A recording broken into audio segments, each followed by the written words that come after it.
Chapter 567. Not long after Zhou Zhong left with the demon corpse and the two subservient supremacies, he returned. The other two sects had already submitted. The supremacy of the Yen sect did not put up much resistance and handed over his soul blood. At this moment, the three of them were filled with regret. They did not expect their opponents to be so powerful. They also did not expect the Hehuan sect's first elder to be so weak. In order to protect themselves, they could only hand over their soul blood. If they had known this would happen, they would have let Beibang be free. In a hall on Mount Jinggang, Li Mu looked at the three old monks and said lightly, "Hand over your sect's heavenly book." After a short silence, the three of them shook their heads at the same time. An old monk said, "The heavenly book is no longer in our sect." Li Mu's face darkened. He said coldly, "Do I look like I'm easy to fool?" The old monk put his palms together and said, "I swear on the name of Buddha that our sect's heavenly book was taken away by the demon sect 100 years ago. This is also the reason why Nirvana sect has been declining over the past 100 years. The other two old monks also said, "Our heavenly book was also taken away by the demon sect 100 years ago." Li Mu frowned. He vaguely felt that these three old monks were not lying. The heavenly book was very important. Li Mu naturally would not believe them so easily. He asked Sanggu to lead people to investigate the three sections. He actually found out that the three Buddhist sects of the Shan nation had not had a disciple comprehending the heavenly book for 100 years. After careful investigation, he found out more secrets. More than 100 years ago, the three Buddhist sects were attacked by the devil sect at the same time. In the end, the Buddhist sects were defeated. Although the three sects were saved in the end, their heavenly tomes were taken away. To be precise, the powerhouses of the three Buddhist sects had used the heavenly books to exchange for the inheritance of their sections. Li Mu could not help but recall that for thousands of years, the Lu school had been attacked by the demon sect several times. However, with the help of the Dao Bell and the other sects, they had successfully repelled the demon sect powerhouses each time. The other sects, including Xuanzong, had the same experience. The Buddhist sect was weaker than the Taoist sect and could not resist the invasion of the devil path. It was no wonder that in the past 100 years, the mainland's Buddhist sects were not as good as before.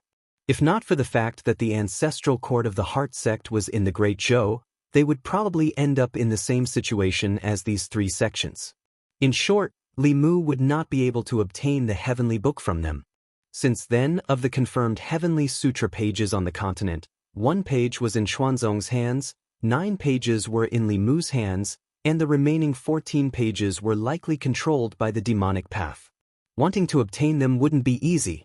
Li Mu temporarily stopped thinking about the heavenly book. This time, the Shin Kingdom's emperor had personally led the expedition. He had also brought a group of personal guards and the Shin Kingdom's nobles. All of them had been imprisoned in the Dao Bell. At this moment, they had already given up resisting and completely accepted their fate. If Li Mu was willing, he could incorporate the Shan nation into the Great Zhou territory in a very short period of time. But he had no intention of doing so. The two nations had different races, different systems, and different beliefs. Even if he conquered the Shan nation, there wouldn't be many benefits. Instead, it would bury a huge hidden danger for the future. Moreover, the imperial court was already unable to manage the 36 counties of the Great Zhou. If they added the Shan nation, they might not be able to manage it. Yesterday, a tsunami had occurred in the South Sea without warning. Several states near the sea had suffered varying degrees of flooding. If the Shan nation became a part of the Great Zhou, such matters of comforting the people and providing disaster relief would become part of the Great Zhou's responsibility. If the Shan nation was in trouble, the Great Zhou would have to waste money and manpower. Even if the imperial court agreed, the people might not agree. It was better to hand the Shan nation over to Zhou Zhong. He could use the Shan nation to advance, and the Great Zhou would no longer have to worry about the south. It could be said to be the best of both worlds. Li Mu also planned to build state temples in the various states of the Shan nation. There were many people in the Shan nation. Even if each person's psyche power was very small, when gathered together, it would be very considerate. Connecting these state temples with the Great Zhou's ancestral temple could accelerate the formation of the emperor's qi. However, the more than 20 states of the Shan nation had always been independent. It would not be easy to complete this plan. For a long time to come, what they needed to do was to subdue the various states. With Zhou Zhong's current power, it was only a matter of time before he completely integrated the Shan nation. The situation of the Shan nation had been settled. There was no need for Li Mu and the Empress to stay here. He used a sound-transmitting ritual implement to ask Xian Jizi. The two women were still in seclusion. The time it took for high-level cultivators to break through to the next realm varied from person to person. There was no pattern to it. Some people's fateful encounters would allow them to break through to the next realm in an instant. Some people needed days, months, or even years.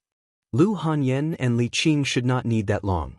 Judging from the effects of the pills they had taken, it would take them at most 3 months to completely refine the effects of the pills.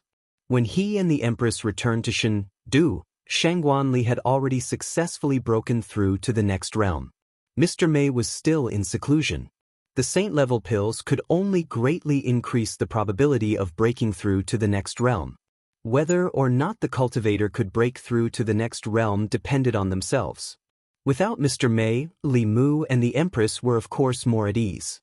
They could draw together in Chang'e Palace. In the name of discussing state affairs, they could dismiss the guards and maids, stroll in the imperial garden and admire the flowers.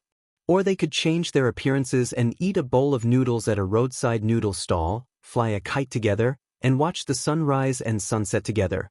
However, Shangguanli's existence often disturbed their plans to spend time together.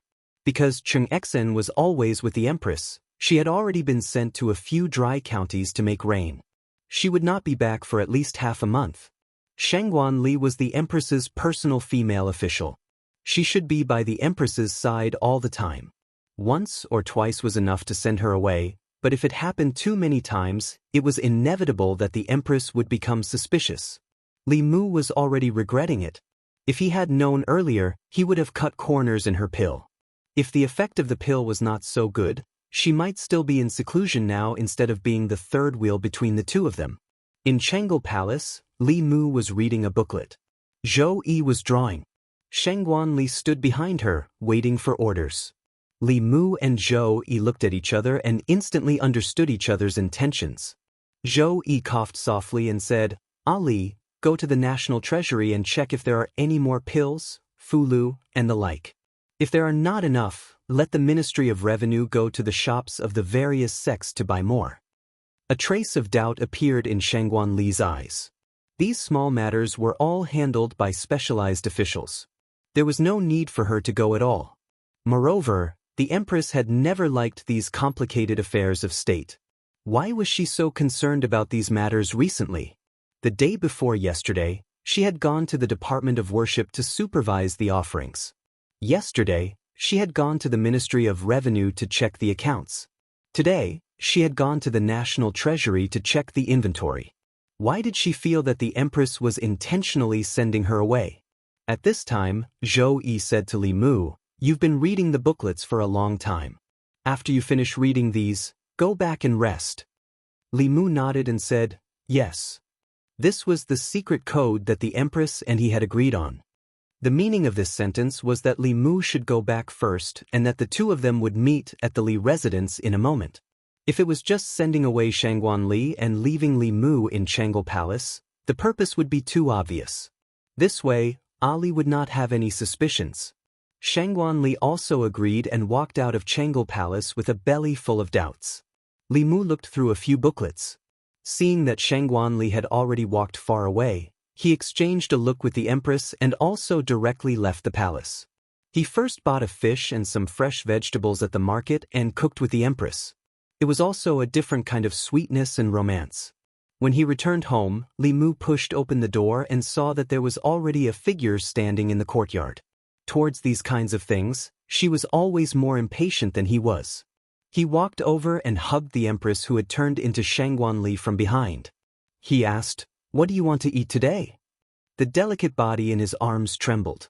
Soon after, he was blasted away by a tyrannical transcendence energy. Shangguanli retreated a few steps and looked at Li Mu with shame and anger. She gritted her teeth and said, What are you doing? Li Mu looked at her in shock and muttered, You? Shang Guanli crossed her arms in front of her chest and said angrily, Are you crazy? Li Mu instantly realized and immediately said, Sorry, I mistook you for someone else. As his voice fell, the space in the Li residence fluctuated and another Shangguanli appeared in the courtyard. The two Shangguanli looked at each other.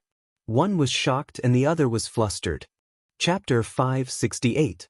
Shangguanli came to the Li mansion to ask Li Mu if he felt that Her Majesty was a little strange recently, but she didn't expect to see such a scene. She stood behind Li Mu. After the shock, she said angrily, Who are you? Zhou Yi went through the initial panic, but soon calmed down and returned to her original appearance. Seeing the familiar figure, Shangguanli trembled and said in disbelief, Your Majesty. She was full of doubts. She didn't understand why Her Majesty would change into her appearance and come to the Li mansion, until she remembered a rumor in Chengdu these days. It was a rumor that Li Mu and the Empress' personal maid were strolling hand in hand. Only now did she finally realize that it wasn't a rumor.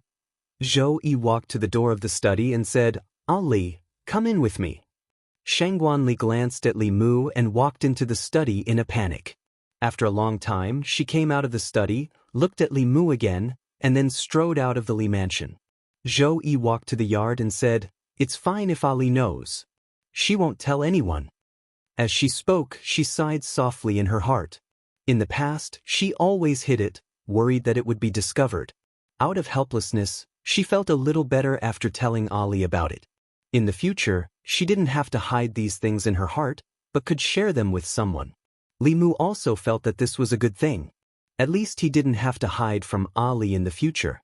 However, he always felt that since Li Mu knew about this, the way Ali looked at him was a little strange, as if Li Mu had stolen something important from her.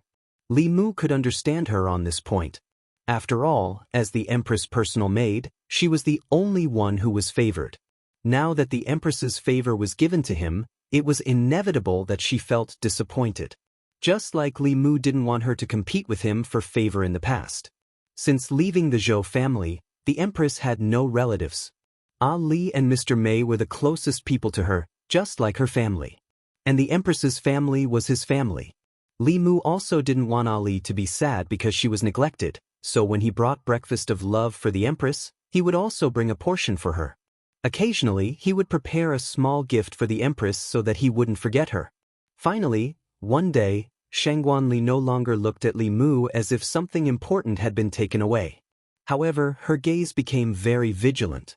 She gritted her teeth and said to Li Mu, Let me tell you, don't even think about having any ideas about me. I don't like men. Li Mu understood what she meant and frowned. What are you thinking? Am I that kind of person? Shangguanli looked at him indifferently and asked, Isn't that so? Li Mu couldn't refute. In order to show that he didn't have any other thoughts about her, he stretched out his hand and said, Then give me back what I gave you. Shangguanli was stunned and asked, How can there be someone like you? Li Mu shrugged and said, I'm just proving to you that I don't have any other thoughts about you. Shangguanli gritted her teeth and took off a hairpin from her hair. She also took off 2 delicate earrings and put them heavily in Li Mu's hand. She asked, Is this enough? These women's accessories were given to her by Li Mu when he gave the Empress gifts. Li Mu put them away and said, You also ate my breakfast many times. Shangguanli's face darkened and said, I will give it back to you. Li Mu continued, You also took my breakthrough pill. Shangguanli said angrily, That was given to me by Her Majesty. Li Mu waved his hand and said, All right, that doesn't count. Shangguanli left in a huff. Not far away, Zhang Chun and Prince Shou, who were leaning on the white jade railing in front of the square, shook their heads at the same time. Zhang Chun said with a face full of indignation, How can someone like Lord Li be surrounded by beauties? King Shou glanced at him and said, You don't understand. This is called doing the opposite. It's an even more brilliant method. I think Commander Shangguan will fall soon. Zhang Chun shook his head again and sighed. He is still too young. He doesn't know how good a woman is and mistook a girl for a treasure. Isn't Commander Mei more charming than Commander Shangguan? Early in the morning when he was reading through the reports, Li Mu didn't see Shangguanli. Some women were beautiful and had beautiful thoughts. Li Mu couldn't even take care of his own family matters, so how could he have any thoughts about her? He was reading a few reports when suddenly, footsteps came from outside the hall. Shangguanli walked in with a bowl in her hand. She put the bowl in front of Li Mu and said, "This is back to you." Li Mu looked at the black thing in the bowl and raised his head to look at her and asked, "Is this what I gave you? Even if I gave it to Cheng Exen wouldn't eat it." Shangguanli took a look at the bowl, picked it up and left silently. Not long after, a busy figure appeared in the imperial kitchen. The imperial chefs didn't know what was going on. Commander Shangguan, who was of noble status, actually began to practice her cooking skills. This caused countless people to speculate. Many people thought that she should have someone she liked. A gentleman would die for someone who understood him, and a woman would dress up for someone who liked her. It made sense that Commander Shangguan, who only knew how to fight and kill, would practice the skills that ordinary women should have for someone she liked. In the Chang'e Palace, Li Mu put down the report in his hand. He breathed out a mouthful of turbid air and stretched his body. Recently, all kinds of things were developing according to his plan. With the participation of the 5 Taoist sects and the aristocratic families of the southern countries, the operation of the Wishing Lane was completely on the right track. It became the largest cultivation market on the Zhou continent, attracting cultivators from all over the world. The imperial court profited greatly from the market. The treasury was quickly filled, and they could attract more and more powerful worshippers. There was also good news from Yingzhou. The Southern Army found several mineral veins in the miasma of Yingzhou, including a small spiritual jade mine. They didn't need much help from the imperial court. They could be self-sufficient and even subsidize the imperial court. In the Shen Kingdom, Zhou Zhong replaced the royal family of the Shen Kingdom with iron and blood. Aragu, who was born a pariah, became the nominal emperor of the Shen Kingdom. Although there was fierce opposition from the nobles, under the strong suppression of Sangu and the 3 sects, the voices of opposition in the country disappeared without a trace. As for the sects that actually controlled the various states, there were no top-level powerhouses in them. After several transcendent powerhouses came to visit, they could only choose to submit. In the imperial palace, in the ancestral temple of the Great Zhou, there was a bronze cauldron. Inside the cauldron, there was a thick golden line that extended to the giant cauldron in the center of the ancestral temple. The golden dragon in the giant cauldron was much stronger than when Li Mu first saw it. The golden light on its body was even more dazzling. Only the dozens of scales on its tail were slightly dimmer. When these scales completely turned from dark gold to gold, it would be the time when the Emperor Qi matured. Li Mu walked out of the ancestral temple. Before he reached the Chang'e Palace, there was a sudden surge of aura from one of the palaces in the palace. Li Mu looked at the palace, and a trace of joy appeared on his face. His figure flashed, and he was already in front of the palace. Mr. Mei walked out of the palace. His aura was restrained, and he looked a few years younger. Li Mu clasped his hands and said with a smile, "Congratulations, Sister Mei." The Empress and Shangguanli appeared at the same time. Shangguanli looked at Mr. Mei and couldn't help but walk forward. She pinched his face and exclaimed, "Why can you become younger after breaking through?" Chapter 569. It wasn't that Mr. Mei became younger when he broke through the realm. It was just that every time he broke through the realm, his body and primordial spirit would undergo a sublimation.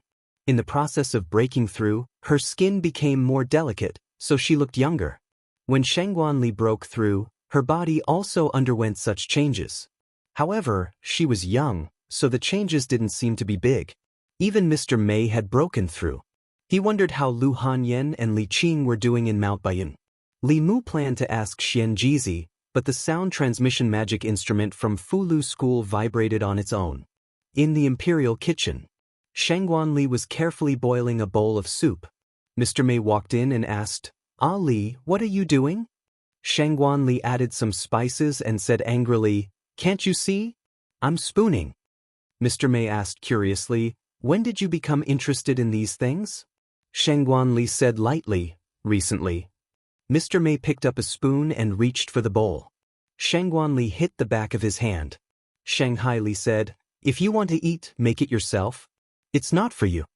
Mr. May asked curiously, then who is it for? Is it for His Majesty? Then she denied this conjecture. If it was given to His Majesty, Ali would definitely be happy, and not have this expression of someone who owed her a huge debt, as if she wanted to spit in the soup. She thought for a moment and asked suspiciously, is it for Li Mu? Shangguan Li hated Li Mu so much that her teeth itched. Not only did he take His Majesty away from her, but he also treated her like that. However, she couldn't tell Sister May about this, even if she was one of the closest people to her. Her expression was calm as she said indifferently, it's nothing. The reason why we were able to break through was because of him. I originally wanted to return the favor and thank him, but he didn't seem to lack anything, so I cooked for him as a token of my appreciation. Lord May thought for a moment before nodding. That makes sense. Then shouldn't I thank him as well? But how should I thank him? By the time Shangguan Li finished preparing the soup and arrived at Changle Palace with Mr. May, Li Mu had already left. Mr. May looked around, walked to the front of the hall, and whispered to Zhou Yi, Your Majesty, where is Li Mu? Zhou Yi's tone was somewhat resentful as he said, His wife has made a breakthrough in her cultivation and returned to Mount Baiyun. Mr. May looked at Queen in surprise. When Li Mu left Fairy's capital in the past, she was not happy, but she was more reluctant to part with him. This time, however, she was more upset. She was sure that something must have happened while she was in seclusion. When she was patrolling the palace with Shangguan Li, she asked, Did something happen between Your Majesty and Li Mu? Shangguan Li raised her eyebrows. She pretended to be calm and asked, What happened? Mr. May thought for a moment and said, I don't know why, but I feel that Your Majesty is a bit strange. Not only Your Majesty, but you are also very strange. Shangguan Li shook her head and said, You're being paranoid. You're overthinking it, Mount Baiyun. Li Mu had just received the news from Xian Jizi and rushed back as soon as possible. Lu Hanyan and Li Qing successfully made a breakthrough in their cultivation on the same day and entered the Dongxian realm. Within 10 years, the ancestral temple had produced 2 strands of Emperor's Qi. They had hopes of reaching the Transcendence realm. During this time, thanks to the endless supply of pills, many low-level disciples of the school had made breakthroughs in their cultivation. The overall strength of the Fulu school had quietly risen to a new level. Li Mu took them back to his ancestral home in Yangqiu County to stay for a few days and reminisce about the past. Then, he took them to various parts of the Zhou continent. They left their traces in each of the 36 counties of the Great Zhou. They watched the sunrise in Yuntai County, watched the sunset in Hanyang County, skied on the snowy mountains in Jiangyin County, and rode horses on the grasslands in Yantai County. They experienced all the infinite sceneries of the Great Zhou. Eastern Sea, Yingzhou. On the east coast of Yingzhou, 3 streaks of light slowly flew over from the sea. These days, Li Mu took the 2 girls to experience the underwater world. They happened to be in Yingzhou, so they decided to go to Yingzhou to have a look. Although Yingzhou was large, it was not suitable for humans to live in. There were many monsters and poisonous insects. Apart from a few natives, there were no countries here. The headquarters of the Corpse sect and the research organization of the School of Moism led by Mo Li were both in the hinterland of Yingzhou. Li Mu and the other 2 descended from the sky. When they approached a seemingly ordinary mountain, a few thick pillars of white light suddenly flew out from the mountain. The white light was extremely fast and carried with it a destructive force. If a transcendent realm cultivator was hit by this attack, they would probably die on the spot. Li Mu waved his hand to dispel these attacks. A few people flew out from the mountain. Stop the attack, it's Lord Li. They flew to Li Mu and bowed. Greetings, Lord Li. Li Mu landed in the middle of the mountain and saw a row of cannons extending outwards. The white light just now came from this row of cannons. Mo Li hurriedly walked over and cupped his fists towards Li Mu. This is a no-fly zone. These mechanisms have arrays that automatically sense mana fluctuations. Once they discover an intruder, they will attack. Please don't take offense, Lord Li. Li Mu waved his hand and said, It's fine. The Mahist clan was indeed a genius in the field of mechanisms. Using this artifact to guard the city was much more suitable than using humans. The formation would automatically sense the intruder and launch an indiscriminate attack. Even if it was unable to kill the intruder, it would be able to raise the alarm immediately. Although they could not threaten cultivators of the 5th realm and above, killing a 4th realm cultivator was only a matter of one cannon. If the army was equipped with these things on a large scale, they would become a nightmare for the low-level cultivators of the enemy forces. Li Mu said to Mo Li, "What other mechanisms do you have? Let me see them." As the successor of the school of Moism, Mo Li knew the complete art of mechanisms. In the past, because he lacked manpower and financial resources, he could not display the school of Moism's mechanisms. Now that he had the support of the Great Zhou, he could turn many powerful mechanisms from blueprints into reality in a short time.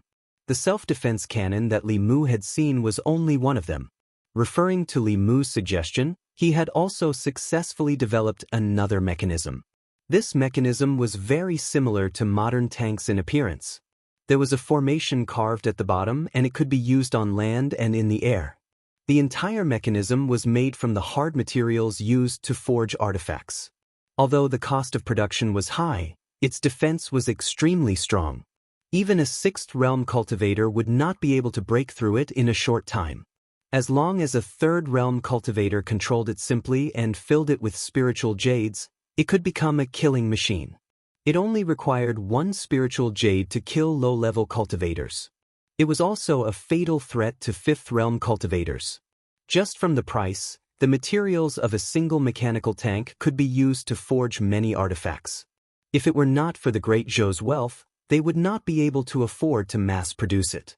However, the advantages of this mechanism were also irreplaceable. It had the attack power of the 5th realm and above. As long as it had spiritual jades, it would never run out of mana. Its defense was extremely strong and its attack power was extremely high. If there were tens of thousands of these mechanisms, they could raise a small country to the ground in an instant. They could also make Xuanzong disappear from the East Sea. Other than this kind of attack mechanism, the Mahist sect also had some small auxiliary mechanisms.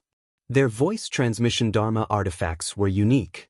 A mother box could have countless child boxes. The mother box could establish a connection with the child boxes. This way, Li Mu did not need to bring so many voice transmission Dharma artifacts.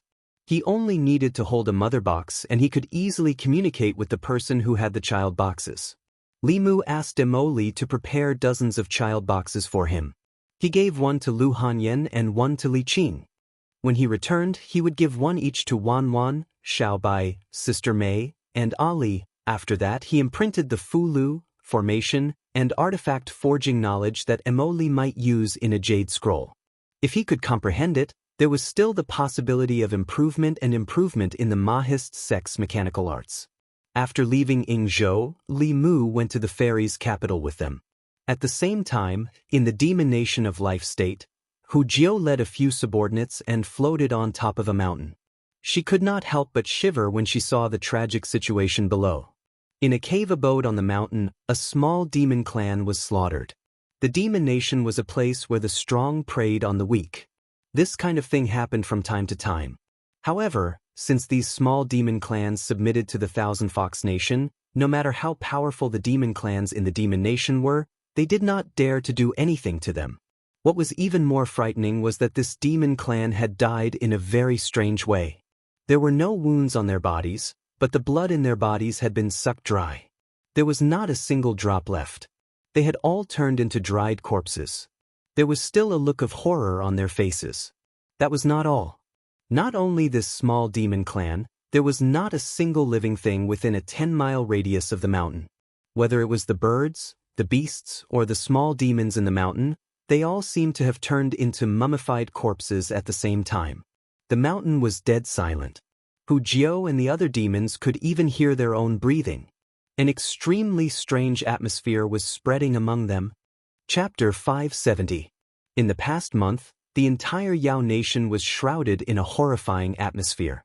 In the territories of Qianhu Nation, Tianlang Nation, Xian Snake Tribe, and Flying Bear Tribe, a number of shocking incidents happened. More than a dozen small and medium-sized Yao tribes were slaughtered overnight. These demon clan members had died a horrible death. All the blood in their bodies had been sucked dry, leaving behind only withered demon clan corpses. What was even more terrifying was that not only were the demon clan members slaughtered, but even the demon clan members nearby that did not have any intelligence were also sucked dry. This incident caused the entire Yao nation to panic. Jianghu nation, in the cave abode on the highest peak. The Blue Wolf King's face was pale as he muttered, "Demonic path, it must be the demonic path. This is the method of the demonic path." That elder of the demonic path did the same to heal himself. The Lord of Illusions narrowed his eyes and said in a low voice, "The elders of the sage sect are inhumane. We can't let this go on. Absorbing so much blood essence at once, I'm afraid someone is using it to cultivate the demonic art. If we let him go, he will become stronger and more difficult to deal with," the Blue Wolf King said. "If it's really those people, we're no match for them. If we want to kill an elder of the sage sect, I'm afraid we'll have to call that bear and that snake together." The Lord of Illusions looked out of the cave abode and said, "Looks like it's time to go to Tianshan Mountain and the Snake Swamp." In the extreme north of the Yao Nation, on an ice field. The vast northern territory of the Shun continent was the territory of the Tianshan bear tribe. The climate here was extremely cold, and the land was covered in snow all year round. Stepping into the northern ice field, all one could see was white. At this moment, there was a glaring red on one of the ice fields.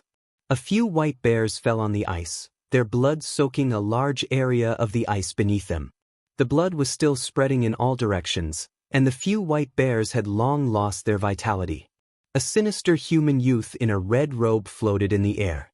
Looking at the blood on the ice, he licked the blood at the corner of his mouth and whispered, "The blood of a familiar expert." He took a deep breath, and the blood under the ice gathered toward him, forming a river of blood that merged into his body. The young man shuddered. His aura grew stronger, and his face regained some color. The white bears on the ice had all turned into shriveled corpses.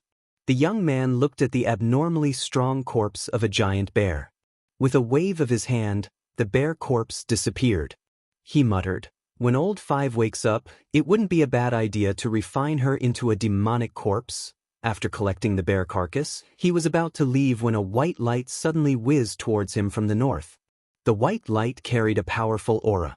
Before it even arrived, an earth-shattering roar could be heard. "Who killed my son?" The young man looked in that direction, and the corners of his mouth curled up. "After killing the little one, the big one has come." He was only at the 6th level of cultivation, but he showed no fear in the face of an aura that was much more powerful than his own. A foul river of blood surged out from his body once more, blotting out the sky as it rushed towards the figure in the distance. The river of blood and the white light collided, and a powerful wave of mana exploded. The ice plains within a radius of dozens of miles immediately collapsed, forming countless icicles that pierced towards the red-robed young man. The icicles almost filled the void, and the young man had nowhere to hide. His body suddenly turned into a pool of blood, allowing the icicles to pass through him. Then, he turned into a streak of blood light and merged into the river of blood in the distance. As the young man's body merged into the river of blood began to surge violently, as if it was boiling. In an instant, it enveloped the giant in the white light, forming a constantly shrinking ball of blood.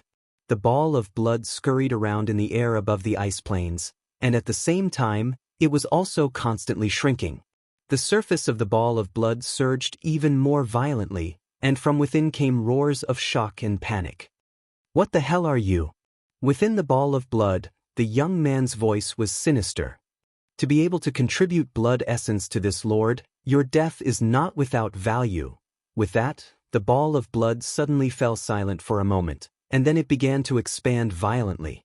In the end, it exploded with a bang, and a streak of white light escaped, shooting off into the distance.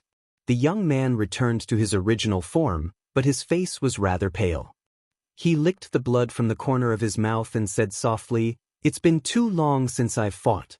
I've underestimated these juniors." His aura was much weaker than before, so he did not continue to pursue. Instead, he turned into a streak of blood-red light and disappeared in the opposite direction of the white light. A day later, on Sky Mountain. Within a huge ice cave, The Nine-Heaven Snake King stared at a burly man with a withered aura. He said in shock, "What? Even you were no match for that person?" The White Bear King still had lingering fear.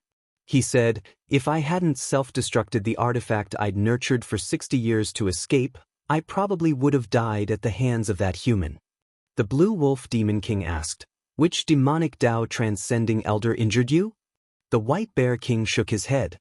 He said, "Not a demonic elder. That person was only at the 6th level." The Blue Wolf King was in disbelief. He blurted out, "Impossible. How could a 6th level almost kill you? You think everyone is like that lord?" The White Bear King said seriously, "I'm sure he's only at the 6th level, but his divine art is too strange. I've never seen such a strange and terrifying divine art before. Where did this person come from? How come I've never heard of him before?" The Blue Wolf King asked suspiciously, "Is it not demonic?" "It's demonic." The Heaven Lord of Illusions was silent for a moment.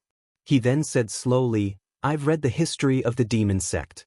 Every few hundred or thousand years, a few powerful cultivators would suddenly appear in the demon sect. They were so powerful that they could kill and transcend through Dongxian. The divine art that the human bear mountain mentioned was also recorded in the ancient records. Every 300 or 400 years, a powerful cultivator would appear who was good at using blood arts. It's been more than 400 years since the last powerful cultivator died." The Nine-Heaven Snake King said, "If it's demonic, then things are even more troublesome. This person has the power to kill us now. When his demonic arts are perfected and his cultivation improves, even if we work together, we might not be his match. At that time, even if we don't go to him, he'll come to us." The powerful cultivators of the Demon Nation all had serious expressions. The Demon Nation had once been at odds with the Great Zhou, but only a portion of the demon forces were involved. The civil strife that followed was just a war between the Celestial Wolf Tribe and the Thousand Fox Tribe. However, the situation now was different. Small demon clans had been destroyed under the 4 major forces. The Mastermind's hand had already reached out to the White Bear King. If they ignored it, this would become the greatest catastrophe in the Demon Nation in the past few hundred years. The Heaven Lord of Myriad Illusions swept his gaze across the crowd and said, "Everyone is well aware of the situation in the demon country. I hope that in the coming days, we can put aside our past grudges and join forces to deal with our common enemy." The White Bear King and the Nine-Heaven Snake King looked at each other and nodded slowly. Among the 4 great factions of the demonic kingdom, the Wolf Clan and the Fox Clan had somehow formed an alliance. Even though there had always been territorial disputes and conflicts of interest between them, for now, they had a common enemy.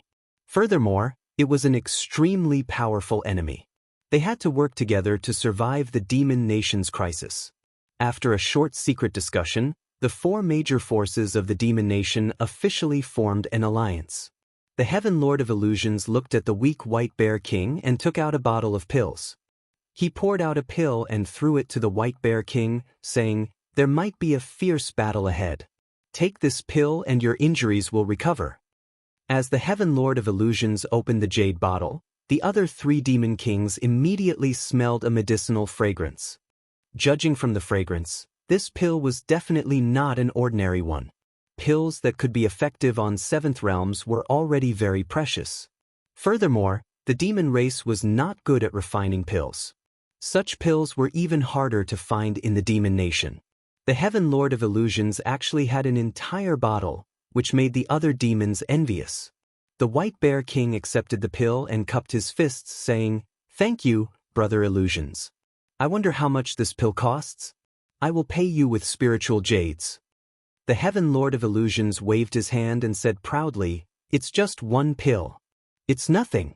My son-in-law gave me several bottles.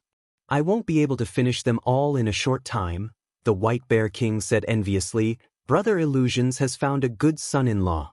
It's a pity that my daughters don't have this fate." The Green Wolf King glanced at him and said, "Forget about your daughters. They're all big and burly.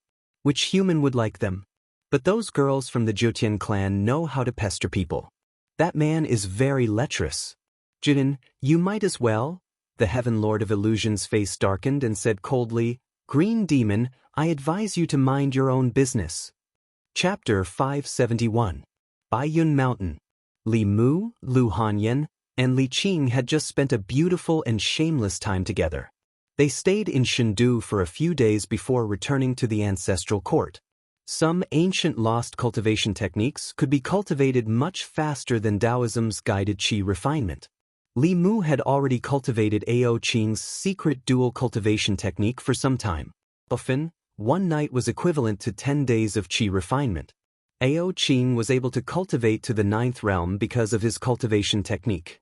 It was also inseparable from his huge harem. This cultivation technique was originally very suitable for the dragon race.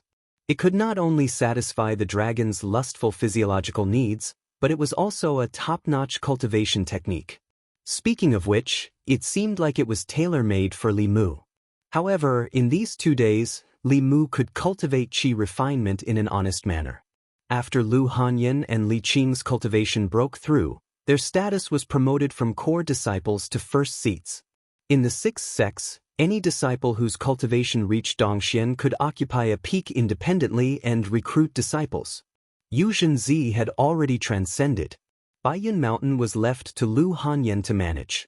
Li Qing was the head disciple, and her cultivation had reached Dongxian. She also had the qualifications to open a peak. She was originally a disciple of Ziyun Peak.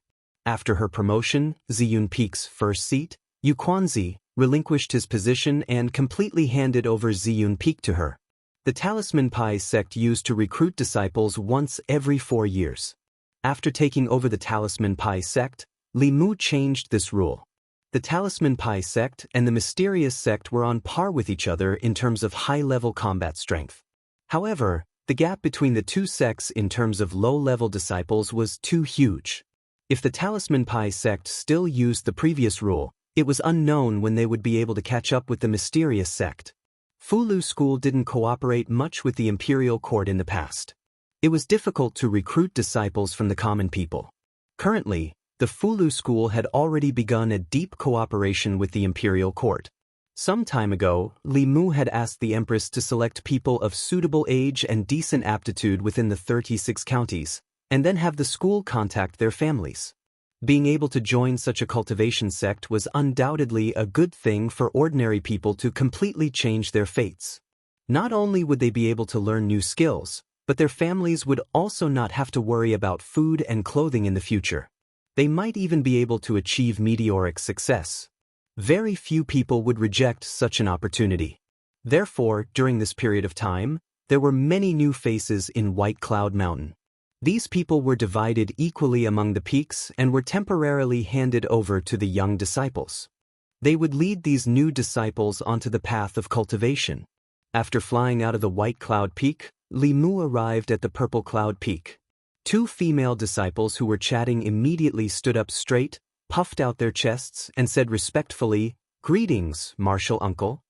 Li Mu smiled at them and walked toward the Holy Ji Palace. When Li Mu entered the Holy Ji Palace, an older female disciple said to the younger one, "Martial Uncle Ling Jizi is the sect master's junior brother.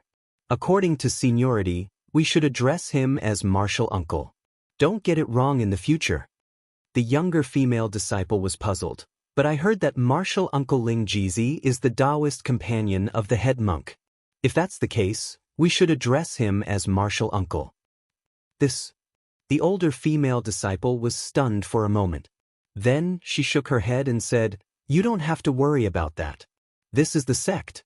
If you see him in the future, just address him as Martial Uncle." The female disciple who had just joined the sect thought for a moment and mumbled, "If that's the case, wouldn't the head monk have to address his Taoist companion as Martial Uncle? That's too strange." Before she could finish, her senior sister knocked her on the head. The older female disciple reprimanded her, "This is White Cloud Mountain, not the secular world.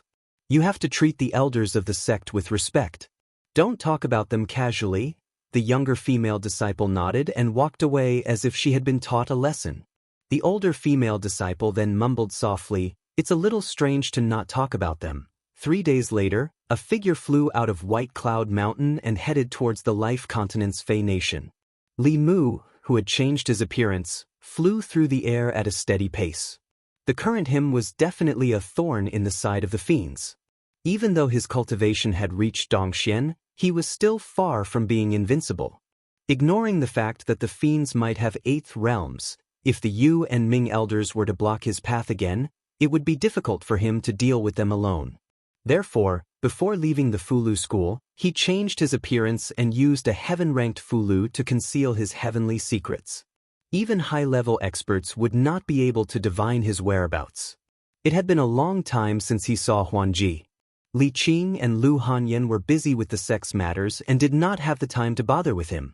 He decided to stay in the Fei Nation for a few days to prevent Huanji from feeling upset. After returning to the Fei Nation, Li Mu acutely sensed that the atmosphere was a little off. In the past, the Fei Nation was filled with demonic energy. Some greater demons did not even bother to conceal their auras. Their auras soared into the sky and could be sensed from far away. However, at this time, Li Mu was flying above the Fei Nation. All he could feel was a deathly stillness. There was not a single strand of demonic energy that soared into the sky. Some lesser demons were doing their best to conceal their demonic energy and were hiding in their caves. The atmosphere was very strange. If there was only one place, then it would be fine. But after flying for 1,000 miles, he had encountered such strange situations all the way. He could not help but feel suspicious. A few hundred miles ahead was the Thousand Fox Nation. Li Mu wanted to increase his speed, but he suddenly sensed an abnormal aura. He sniffed and smelled a faint scent of blood. This blood aura was extremely faint, but it gave Li Mu a very uncomfortable feeling. He was bewildered as he followed the blood aura and finally came to a valley. In the valley, there was a blood lake. The blood lake was surging and countless dead demons were drowning in it. The water and blood in their bodies seemed to have been sucked dry, leaving only withered corpses floating in the blood lake. A young man in a blood-red robe sat cross-legged in the center of the blood lake. Wisps of blood mist rose from the blood lake and were absorbed into his body. Heretical cultivation. This bloody purgatory scene made Li Mu's stomach churn. A thought immediately arose in his mind. There were countless paths of cultivation. There were righteous paths that relied on one's own efforts to cultivate. There were also evil paths that coveted shortcuts and harmed others to benefit oneself. Heretical cultivation was something that everyone had the right to punish. Although this was the Fei Nation and this person was killing demons, this was already the territory of the Thousand Fox Nation. He was killing the demons under Phantom Princess and Li Mu. Just as Li Mu thought of this, the young man sitting cross-legged in the center of the blood lake seemed to have sensed the intruder. His closed eyes suddenly opened. Two beams of blood-red light shot out from his eyes and headed straight for Li Mu. Li Mu formed a seal with one hand and a silver array appeared in front of him. In the next instant, the blood-red light shot onto the array. The array that Li Mu had formed at the last minute collapsed and the two beams of blood-red light also dispersed. The young man in the center of the blood lake slowly stood up and stared at Li Mu with a greedy gaze. He stuck out his scarlet tongue and licked his lips. His voice was soft and feminine. "I didn't expect such a powerhouse to come to me." Li Mu looked at the blood-robed young man and his gaze turned serious. This person's aura was around the middle stage of the sixth realm. However, the threat he posed was even greater than the Yu and Ming elders. What shocked him even more was that this person was about the same age as him, but his cultivation level was much higher than his. After all, Li Mu had relied on his own efforts to achieve his current cultivation level. The willpower of countless people in the divine capital, the inheritance of the Dragon King, and the countless opportunities he had encountered during his cultivation journey. How did this person, who was about the same age as him, cultivate to be able to suppress him in terms of cultivation level? The heretical cultivation clearly did not want to let Li Mu go.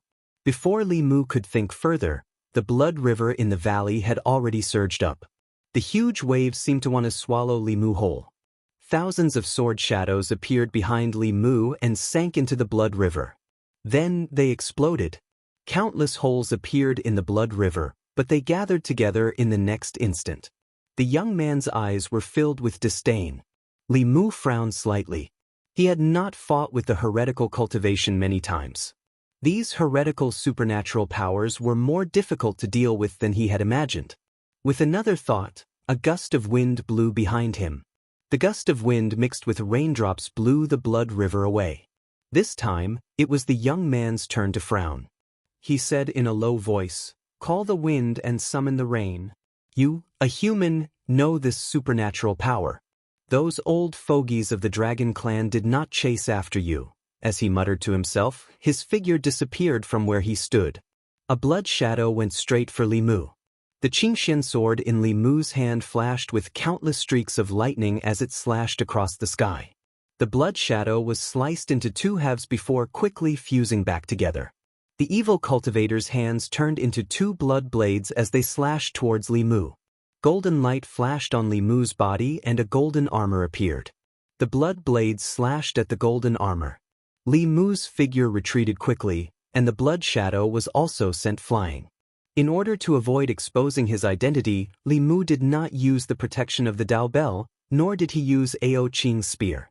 He was confident that he could deal with any cultivator of the same level with his supernatural powers. The two figures had just separated when they charged at each other again. In the next 15 minutes, the sky was filled with the light of supernatural powers. Mountains collapsed one after another. Monsters and beasts within a radius of dozens of miles all fled. Another 15 minutes later, Li Mu floated in the void and looked at the blood shadow opposite him. His chest rose and fell slightly, but there was a huge wave of emotions in his heart. Sure enough, he could not underestimate anyone in the world. He had fought with the heretical cultivation for so long, but he had not gained the upper hand at all. Not only was this person's supernatural power strange, causing him to almost lose several times, but what was even more strange was that this person's fighting experience was so rich that it was unbelievable. In close combat, Li Mu could only fight to a draw with him using the fighting formula. In terms of long-range combat, Li Mu had been suppressed from the very beginning. After fighting with this person for half an hour, Li Mu gained a lot of knowledge. Supernatural powers could be used and linked in such a way. Using two different kinds of supernatural powers at the same time or in combination had a completely different effect than using them separately. After fighting for a short while, Li Mu realized that this heretical cultivation's fighting experience was far from what he could compare to. If it were not for the fact that he could shrink the distance and move out of the range of the supernatural powers in an instant, he would have been defeated by this person at least 16 times in the fight just now. Li Mu was shocked, and the Blood River ancestor was even more terrified. He had tens of thousands of years of fighting experience, and it was not difficult for him to kill enemies of a higher realm. Yet, he could not take down a 6th realm junior whose cultivation was lower than his. This person was not more than 30 years old, but his cultivation was Dongxian. His fighting experience was so rich that even he felt inferior. He even began to suspect that this person was also reincarnated with the memories of some old monster. Otherwise, the scene before him would be difficult to explain. However, if he was an old monster from thousands of years ago, how could his fighting experience be so rusty? It was unlikely that this kind of contradiction would appear on the same person. Both of them were shocked by each other's strength. They floated in the void hundreds of feet apart, not daring to move. Li Mu took a deep breath, and his gaze gradually returned to normal. Although this person's cultivation was only Dongxian, even a transcendent cultivator would not have an easy time against him. Today, he could not let this heretical cultivation go. Otherwise, for the Yao nation and the Great Zhou, there would always be a huge hidden danger. He had to bring out some of his trump cards. Li Mu stretched out his hand, and with a flash of green light, a long spear appeared in his hand. The moment he saw the long spear, the evil youth could no longer maintain the calm expression on his face. His face was filled with extreme fear, and he cried out, "Sky-piercing spear! Why your Ao Qing?" When Li Mu heard the name of the Dragon Clan's powerhouse from 8,000 years ago from the heretic practitioner's mouth, the calmness on his face was also broken. He said in shock, "How do you know Ao Qing? What exactly are you?" Chapter 572. Ao Qing had already been dead for 8,000 years. Even the dragon race had forgotten about him. Yet, There was someone who could recognize his weapon and call out his name. As Li Mu thought about this, he felt a chill run down his spine.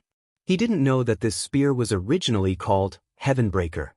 When he saw that iconic spear, fear surged from the depths of his memories, causing the nefarious youth to tremble. However, he soon realized something. As he looked at Li Mu, he was overjoyed. He blurted out, "So it's you." Li Mu became even more vigilant. He asked, "Do you know who I am?" The nefarious youth coldly snorted and said, "The future headmaster of the Fulu school, the favored minister of the Empress of the Great Zhou, the imperial advisor and empress of the Thousand Fox Nation. Li Mu, do you think you can hide from me just because you've become a bit uglier?" Li Mu's gaze turned cold. He didn't know anything about this person, but this person was able to accurately identify him. Even his secret relationship with Phantom Princess had been revealed. In this world, the only people who knew him better than he did were those from the demonic path. Li Mu looked at the youth and asked, "Which demonic path elder are you?" The youth stood in the air, his eyes locked onto Li Mu. He said, "Before answering you, should I call you Li Mu or Ao Qing?" Ao Qing had already been dead for almost 10,000 years. Li Mu didn't know why this youth would ask such a question. But the doubt hidden deep in his eyes couldn't escape the youth's notice. The nefarious youth revealed a look of understanding. He let out a sigh of relief and muttered, "It's not Ao Qing." The person in front of him gave him a very strange feeling. Li Mu had never encountered such an opponent before. He grasped his spear and thrust it forward. The void fluctuated and Li Mu's spear-wielding figure appeared behind the nefarious youth, thrusting his spear towards his back. The youth's body suddenly turned into a mass of blood. As the spear pierced through, a portion of the blood evaporated, but the youth's figure reformed not too far away. Azure light and blood shadows crisscrossed in the sky.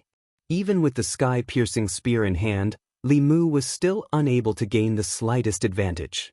At this moment, the mysteries in his heart were piling up one after another. Although the young man in front of him was young, his fighting experience was frighteningly rich. Moreover, he could recognize the powerhouse of the Dragon Clan from 8,000 years ago. Could he be an old monster from the ancient times? As soon as this idea appeared, it was rejected by Li Mu. No matter how strong a cultivator was, they couldn't escape the ravages of time and the sanctions of their lifespans.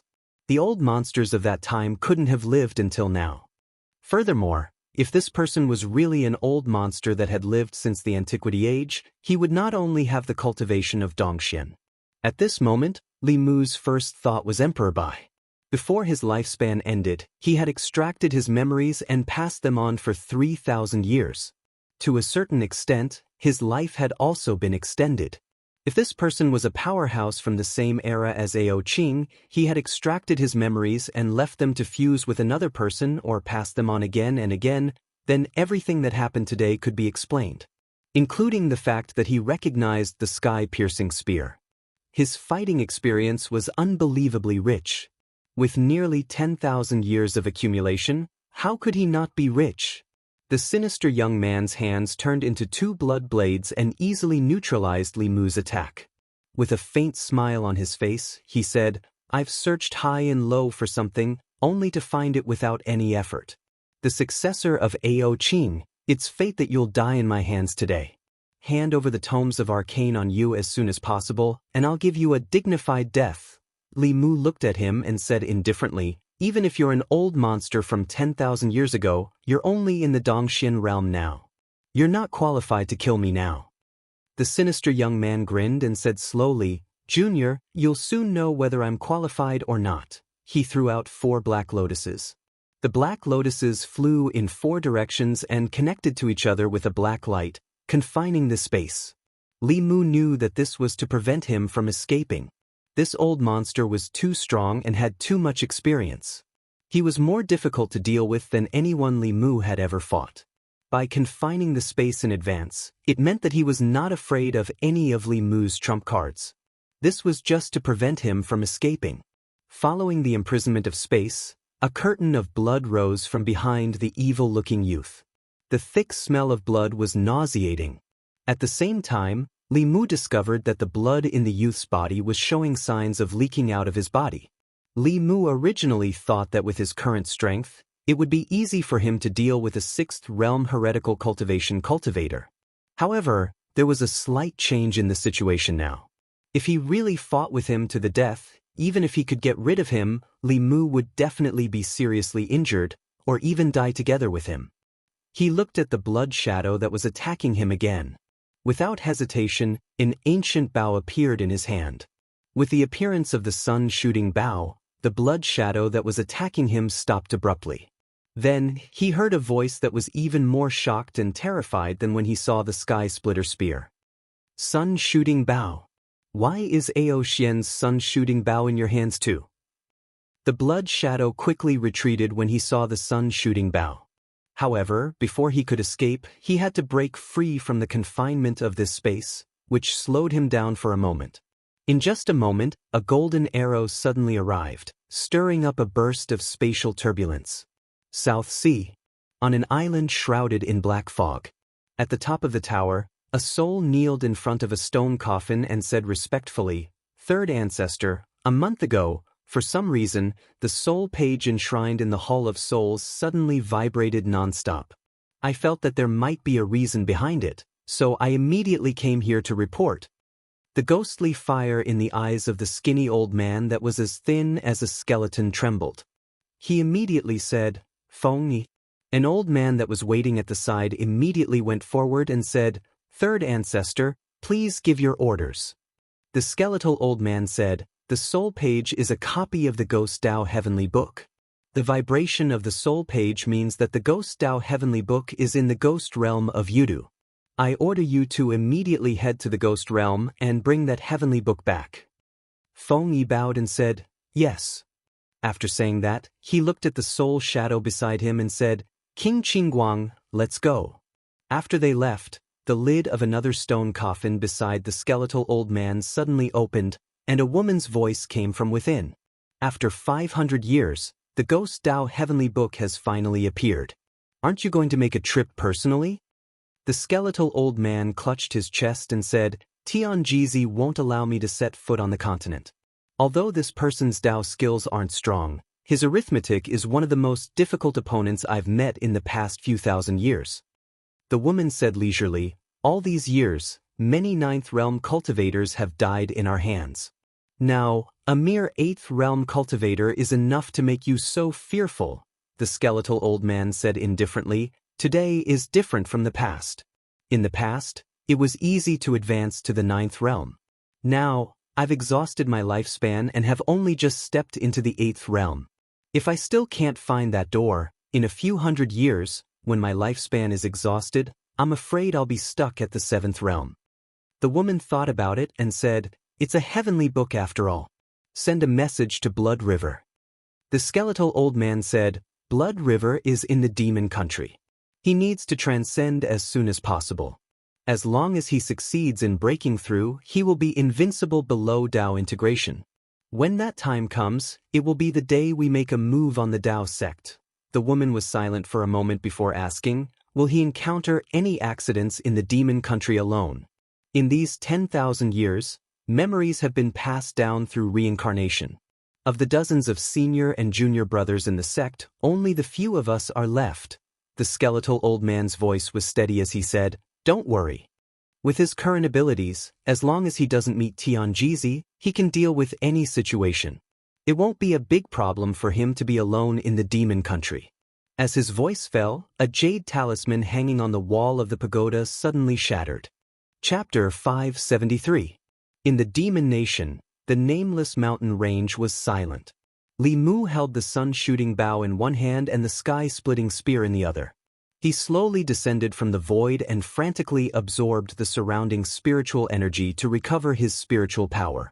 The sun-shooting bow had once killed the 7th realm Hahuan sect Grand Elder with a single arrow, causing his body and soul to be unable to escape. However, it was still unable to kill the evil youth with a single arrow. Of course, the price of receiving the arrow was the destruction of his physical body. His primordial spirit was severely injured and on the verge of dissipating. It was directly destroyed by Li Mu's next spear. In the void, countless light spots were slowly dissipating. Those were the primordial spirit and memory fragments of this person. Li Mu's palm released a suction force that sucked in the light spots. Eventually, they formed a light ball the size of a thumb.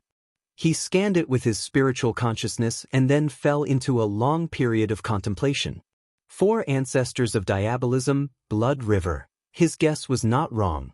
The youth was indeed a 10,000-year-old monster. What was different from Emperor Bai was that he had passed down his memories over and over again. He had already passed down his memories dozens of times.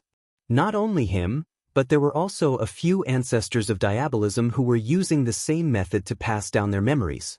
10,000 years ago, their cultivation had reached the 9th realm. When they started cultivating again, everything was familiar. As long as they had enough resources, they could cultivate to the upper 3 realms in a short period of time, or even return to the peak. Although Li Mu had always felt that such a reincarnation was actually not the original life, and that ancestor Blood River had already died 10,000 years ago, to the youth who only had Blood River's memories, he was Blood River. This philosophical question could not be answered in a short period of time. Of course, such a legacy was not without its risks. If one of the inheritors of their memories died unexpectedly and their memories dissipated, they would no longer have the chance to pass down their memories. Just like Blood River today, he died under the sun-shooting bow and the sky-splitting spear. In the future, diabolism would no longer have ancestor Blood River. From Blood River's remnant memories, Li Mu learned that 10,000 years ago, there were dozens of diabolism people who used this method to pass down their memories. But now, there were less than 10 people left. Most of the others had fallen at the hands of experts of a certain era. Among them, the owner of the sky-piercing spear, Ao Qing, and the owner of the sun-shooting bow, Ao Xian, had both killed such demonic inheritors before. That was why they were so terrified and shocked when they saw these 2 weapons at the Blood River. Li Mu was slightly moved. In fact, it wasn't just the demonic path. Righteous path cultivators could also use this method to continue their lineage. But on the other hand, in order to find the owner of the memories, one would have to erase their original memories. This was not something that the righteous path would do. On the other hand, memories could be passed on, but cultivation could not. Even if the previous owner was a cultivator at the 9th realm and placed his memories on an infant, he would still have to start cultivating as a mortal. The process of cultivation was extremely dry and tedious. No matter how strong a person's mind was, it would still be very difficult for them to endure the torment over and over again. In Blood River's memories, there were several demonic path powerhouses who were unable to endure this endless torment and committed suicide in the process of passing down their legacies. Thus, the powerhouses of the demonic path that were a step ahead of the others would look for some special physiques suitable for cultivation. They would spend a massive amount of resources to raise them to a certain level of cultivation and then erase their memories. At this time, they were the best memory hosts. Blood River's body was a genius with a special physique. It was very suitable for him to cultivate an ancient demonic art. Compared to the demonic path, the seniors of the righteous path would also choose to leave behind their memories before they died. But this was not for the sake of seizing the bodies of their juniors, but for them to comprehend and cultivate. Li Mu let out a light breath. Before Blood River died, his memories were already fragmented and fragmented. What he could gather wasn't much. Besides this, he only knew that the demonic path had been willing to endure the loneliness of 10,000 years ago. Generation after generation of great perseverance powerhouses had reincarnated. The reason they did this was because they were looking for a door. A door? Li Mu recalled the illusory door that appeared after he overlapped the heavenly books. For the past 10,000 years, the demonic path had never stopped searching for the heavenly books. Could it be for this door? They had dominated the 10 continents for 10,000 years. The number of heavenly books in their hands was probably no less than Li Mu's. At this time, Li Mu was also certain that the demonic path did indeed have an 8th realm powerhouse. The demonic path Holy Sect's headquarters was in the depths of the South Sea. Although he wanted to attack the demonic path's headquarters and snatch back the heavenly books to see what was behind the door, he obviously didn't have the strength to do so. In this world, The only two known 8th realm powerhouses were his enemies. Li Mu sighed inwardly. He collected his thoughts and flew in the direction of the Thousand Fox Nation. At this time, above the South Sea, two old figures stood in the air. The flames in the skeletal old man's eyes flickered violently. He gritted his teeth and asked, "Divine Predictor, I won't set foot on the Zoo continent this time, but you still want to stop me." Divine Predictor looked at him and calmly said, "If this old man doesn't die, don't even think about leaving the South Sea to harm the world." Not long after, huge waves rolled up above the South Sea. The fishermen on the coast all climbed up the mountains to hide. The aquatic creatures in the sea also swam deeper with all their might. Li Mu was completely unaware of all this. He descended from the sky and landed on the square in front of the Thousand Fox Nation's imperial palace. Then he couldn't help but raise his eyebrows. He sensed several extremely powerful demonic auras in the imperial palace. One of them was the Myriad Illusion Lord, another was the Blue Wolf King, and the other two were also 7th realm powerhouses. Moreover, the auras of these 4 demons were somewhat unstable. They were obviously injured. Li Mu didn't have time to pay attention to them. He looked ahead and saw a familiar aura quickly approaching him. In the Imperial Palace's main hall, the Blue Wolf King's face was still a little frightened. He said in a trembling voice, "What the hell is he?" Ever since the 4 great factions formed an alliance, the 4 7th realm demons worked together to patrol the Yao Nation. They wanted to find the culprit behind the annihilation of countless demon tribes. However, they didn't expect that person to be able to play the 4 7th realm demons like a fool with his 6th realm cultivation. Once the 4 of them separated, he would definitely find them and defeat them one by one. Once the 4 of them gathered together, that person would avoid battle and turn to slaughter the small and medium-sized demon tribes. During this period, he was getting stronger almost every day. It wouldn't be long before he could completely threaten the 4 of them. The 9-Heaven Snake King thought for a moment and said in a low voice, "If it really doesn't work, we can only gather the 4 of us and guard the mountain gate." The White Bear King asked, "What about the small and medium-sized demon tribes other than the 4 clans?" The 9-Heaven Snake King shook his head and said, "We can't care about that now." The Myriad Illusion Lord, who hadn't spoken for a long time, said, "It's useless. You all can see that the demonic art he cultivates absorbs the essence and blood of others to become stronger. If we let him wreak havoc in the Yao Nation, it won't be long before we're no match for him even if we join forces." The current situation in the Yao Nation was still within their range of control. If they waited until the heretical cultivation grew to a certain level, it would be out of their control. The Green Wolf King hesitated for a long time and murmured, "Why don't we ask that Lord for help?" Footsteps came from outside the hall. Illusion Princess walked in with Li Mu intimately. Li Mu looked at everyone and asked, "What are you all talking about?" The Myriad Illusion Lord coughed lightly and said, "My dear son-in-law, you may not know this, but recently, a vicious heretical cultivation appeared in the Yao Nation. The 4 of us joined forces but couldn't capture him." Li Mu was caught off guard when the Myriad Illusion Lord called him, "My dear son-in-law." He had only been with Illusion Princess since he came to the Yao Nation. He didn't speak much with the Myriad Illusion Lord and wasn't so familiar with him. However, in front of so many people, even if Li Mu didn't consider him, he had to consider Illusion Princess. Moreover, the Myriad Illusion Lord called him, "My dear son-in-law," was based on the truth, so he tacitly agreed to it. He reached out his hand and gently touched the void.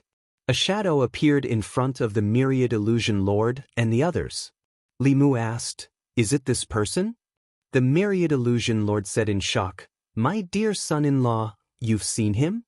Li Mu nodded slightly and said casually, "On the way to the Yao Nation, I happened to see this heretical cultivation slaughtering innocent demons. I killed him in passing to prevent him from harming the Thousand Fox Nation in the future." In passing? The 4 demons in the hall, including the Myriad Illusion Lord, were all stunned.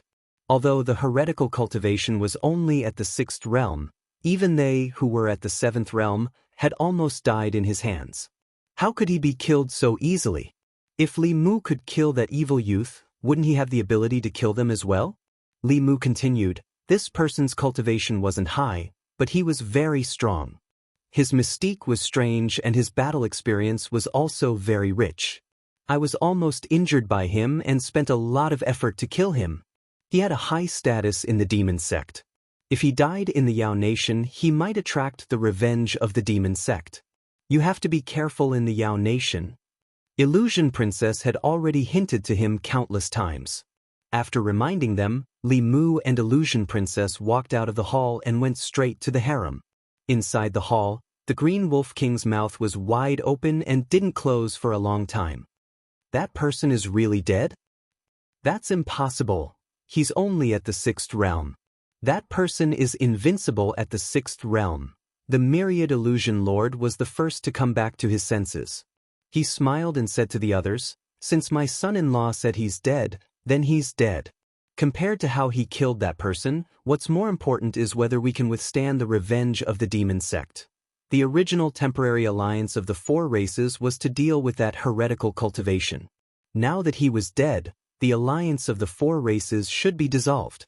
However, the Myriad Illusion Lord's worries weren't unfounded. The Green Wolf King's life was still in the hands of others, so of course, he didn't have any objections. The 9-Heaven Snake King and the White Bear King fell into a long silence. The Myriad Illusion Lord looked at them and continued, "Many things have happened in the Yao Nation in the past 2 years.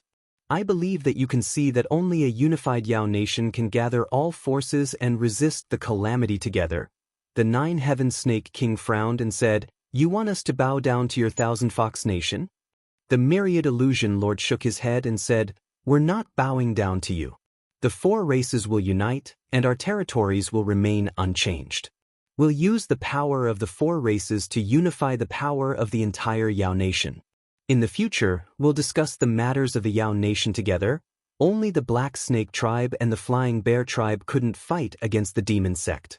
A complete unification of the Yao Nation's races was a good thing for everyone, especially with the 1,000 Fox Nation behind them. Relying on that man was equivalent to relying on the Great Zhou Court. The various Dao sects would instantly gain countless powerful allies. The 9-Heaven Snake King and the White Bear King looked at each other and quickly came to a decision. The 9-Heaven Snake King nodded and said, "The Myriad Illusion Lord's words make sense. With the enemy before us, it's time for the Yao Nation to be unified." The White Bear King also said, "I also agree with the unification." The Myriad Illusion Lord said meaningfully, "Since the Yao Nation is to be unified, we must choose a ruler. Who do you think is the most suitable person to take this position?" Although the Myriad Illusion Lord asked in a questioning tone, there was no choice in this matter. The 1,000 Fox Nation was currently the dominant power in the Yao Nation. Even if the Black Snake Tribe and the Flying Bear Tribe controlled the Yao Nation, they didn't have the strength to protect the Yao Nation. The entire Yao Nation was now tied to the 1,000 Fox Nation. To be more precise, it was tied to the man behind the Queen of the 1,000 Fox Nation, Phantom Princess. The 9-Heaven Snake King took a deep breath and said helplessly, "I think that niece Phantom Princess can take on this heavy responsibility." The Myriad Illusion Lord shook his head and said, "Her cultivation is too low. I'm afraid she can't take on this responsibility." The 9-Heaven Snake King cursed in his heart. The Myriad Illusion Lord had clearly dug a hole and was waiting for them to jump into it. However, they had no choice but to jump into it. He could only harden his heart and grit his teeth and said, "With the accumulation of our 4 tribes over the years, it shouldn't be difficult to push her to the 7th realm." The Myriad Illusion Lord looked troubled and said, "I'm sorry." The White Bear King also understood the meaning behind their words and said with a pained heart, "It should be so. The Queen of the Yao Nation can't lose to the Queen of the Great Zhou. I suggest that we merge the psychic spirits of the 4 tribes to help the Queen break through." Chapter 574. 1,000 Fox Nation's Main Hall. A golden fox spirit floated above the 10,000 Illusions Lord's head. A golden snake coiled around the 9-Heaven Snake King's arm. A golden wolf and a golden bear each crawled under the feet of the Blue Wolf King and the White Bear King. They weren't big, but they exuded a strange aura. The 4 psychokinesis spirits were quiet on the surface, but they were all looking at each other with greed in their eyes. The 4 demons left behind their psychokinesis spirits, looked at each other, and left the palace hall. The moment they stepped out of the hall, the four spirits finally couldn't hold back and pounced on each other. In the past, he spent most of his time with the Empress, Lu Hanyan, and Li Qing. This was a little unfair to Illusion Princess, so Li Mu stayed in Thousand Fox Nation for a while this time. Some strange things happen these days. In the past, Thousand Fox Nation was mostly made up of foxes and small demon tribes that relied on the fox tribe. It was rare to see the wolf tribe, snake tribe, bear tribe, and other demon tribes. These tribes generally relied on the other three major demon tribes. However, in recent days, Li Mu often saw the snake tribe, bear tribe, and wolf tribe wandering around the city. To be precise, it was the banshees of these tribes. When Li Mu accompanied Illusion Princess to play in the city, they would encounter a banshee every once in a while. They winked at him and made eyes at him. The beautiful snakes were fine, but the banshees of the bear tribe were all as strong as mountains. When they twisted their bodies, Li Mu was traumatized. Therefore, he simply didn't go out now. When he had nothing to do, he would study the Tao of dual cultivation with Illusion Princess and drink with Fox 6 and Fox 9. Life in the Yao Nation was so pleasant and comfortable. From Fox 6, Li Mu just learned that the Celestial Wolf Nation, the Black Snake Tribe, and the Flying Bear Tribe had decided to form a complete alliance with Thousand Fox Nation. In the future, Thousand Fox Nation would lead and the four tribes would discuss important matters together. In other words, Illusion Princess would not only be the queen of Thousand Fox Nation in the future, but also the queen of the Yao Nation. In terms of identity and status, she was already in the same position as the Empress. Although his strength was still slightly lacking, it was only temporary. The overall strength of the Yao Kingdom was not inferior to that of the Great Zhou. In fact, it was even superior. If the Yao Kingdom's queen was only at the 6th realm, she would be inferior to the Empress of the Great Zhou. Therefore, after the four clans discussed, they decided to use the power of the Yao Kingdom to push Huangji's cultivation to the 7th realm. Her method of promotion was the same as the Empress. The various clans of the Yao Nation had always been fighting over territories and small and medium-sized demon clans. A large part of the reason was their psychokinesis. If it was just the Thousand Fox Nation alone, it might take decades before a spirit of psychokinesis was born that could allow Phantom Princess to advance to the 7th realm. However, if the four clans worked together, they would be able to nurture a mature spirit of psychokinesis very quickly. Li Mu was happy to see the unification of the Yao Nation. Including the Yao Nation, the forces he could mobilize now were already very large, but he still lacked an 8th realm ally. When he had the confidence to resist Tianjizi, it would be time for him to return to Xuanzong. In addition, Li Mu also had some thoughts about the demon sect's heavenly tomes. The demon sect must know more about what was behind that door than he did. Those demon cultivators endured loneliness for 10,000 years in order to complete the heavenly tomes. There must be a huge secret hidden within. Li Mu digested Blood River's memories, trying to find some useful information from them. 10,000 years ago, there were many powerful cultivators on the mainland. Although 9th realm cultivators could not be said to be everywhere, it was not rare for more than 10 9th realm cultivators to appear on the mainland at the same time. Blood River had already reincarnated dozens of times. Every time he reincarnated, he would gain hundreds of years of memories. In these memory fragments, Li Mu saw that from 10,000 years ago, as time passed, there were fewer and fewer powerful cultivators on the mainland. Gradually, it was difficult for a 9th realm cultivator to appear. After Emperor Bai, no one else broke through this realm. Thus, 8th realm became the end of cultivation. Today, 3,000 years later, even 8th realm had become a bottleneck that was difficult to break through. No matter how amazing a genius was, they could only stop at 7th realm in their lifetime. Obviously, the spirit chi of heaven and earth was constantly decreasing, and this seemed to be the key to shackling the cultivation of cultivators. The spirit chi of heaven and earth that they relied on for survival seemed to be a non-renewable resource.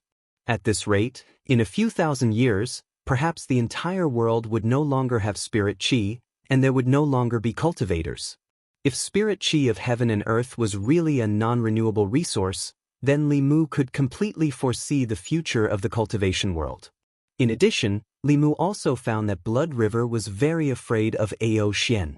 Although Ao Xian's cultivation was only at the peak of 8th realm, in his era, the peak of 8th realm was already the world's top cultivator.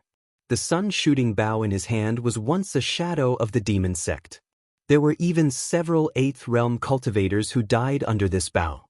In Blood River's memory, he was extremely afraid of this bow. Li Mu took out the sun-shooting bow and stroked the patterns on the bow. These patterns were like runes, but Li Mu did not recognize any of them. Even in the heavenly tomes of the Fulu school, there were no related records. Not only that, after Li Mu comprehended the heavenly tomes of the northern sect, he did not know how this bow was made. Ao Qing's sky-piercing spear was made from a whole piece of meteoric iron. The material of this bow was a mystery, and so was the method of making it and the principle of drawing the bow. The current knowledge system of the cultivation world was unable to explain the existence of this bow. In Blood River's memory, Ao Xian was originally just an ordinary black dragon. One day he suddenly obtained this bow, and then began his path of becoming the continent's #1 cultivator. Li Mu looked at the bow for a long time, but still could not understand anything. He could only put it away for the time being. At this time, a spiritual snail in the sky suddenly vibrated. Tingxin and Inxin were in seclusion in the East Sea, so it could only be the Empress. Phantom Princess was called by the Lord of Illusions to discuss matters, so she was not by his side for the time being. Li Mu picked up the spiritual snail, and Zhou Yi's lazy voice came from it. "What are you doing?" Hearing her voice, Li Mu could imagine her leaning on the dragon throne in the Chang'e Palace. A smile appeared on his face, and he said, "I'm comprehending the heavenly tomes." In the past, Zhou Yi could always use the excuse of state affairs to talk to Li Mu endlessly. After the two of them really expressed their feelings, she was at a loss. After a long silence, she said, "Oh, then you continue to comprehend," Li Mu said, "but I want to talk to Her Majesty now." The Empress's heart was still too conservative. Li Mu knew that in their relationship, he had to maintain the initiative. As expected, after Li Mu took the initiative to express his feelings, she also let go of her reservations and took the initiative to talk to Li Mu about many interesting things in the palace. 2 hours passed quietly, and the Empress and Cheng Exin went for a walk in the Imperial Garden. Li Mu put away the spiritual snail, and Phantom Princess walked in from the outside. She pouted her red lips and complained, "You're still thinking about Zhou Yi here. When you were in the Great Zhoushan, why didn't you think of talking to me? And I even helped you look out for the heavenly tomes." Li Mu held her hand and let her sit on his lap. He said, "Didn't I come here whenever I was free? In the future, I will come here often to accompany you." Phantom Princess's beautiful eyes lit up, and she immediately said, "You promise?" Li Mu said seriously, "I promise." Although traveling between the Shen-Du and the Yao Kingdom was a bit tiring, for the sake of his own family's harmony, no matter how tiring it was nothing. After making Phantom Princess happy, Li Mu asked, "What did you say about the heavenly tomes?" Phantom Princess sat up straight and said, "Hulu's spy found out that the heavenly tomes have appeared in the Ghost region recently." Chapter 575. According to Li Mu's information, most of the 24 pages of heavenly books were in the hands of him and the demon sect.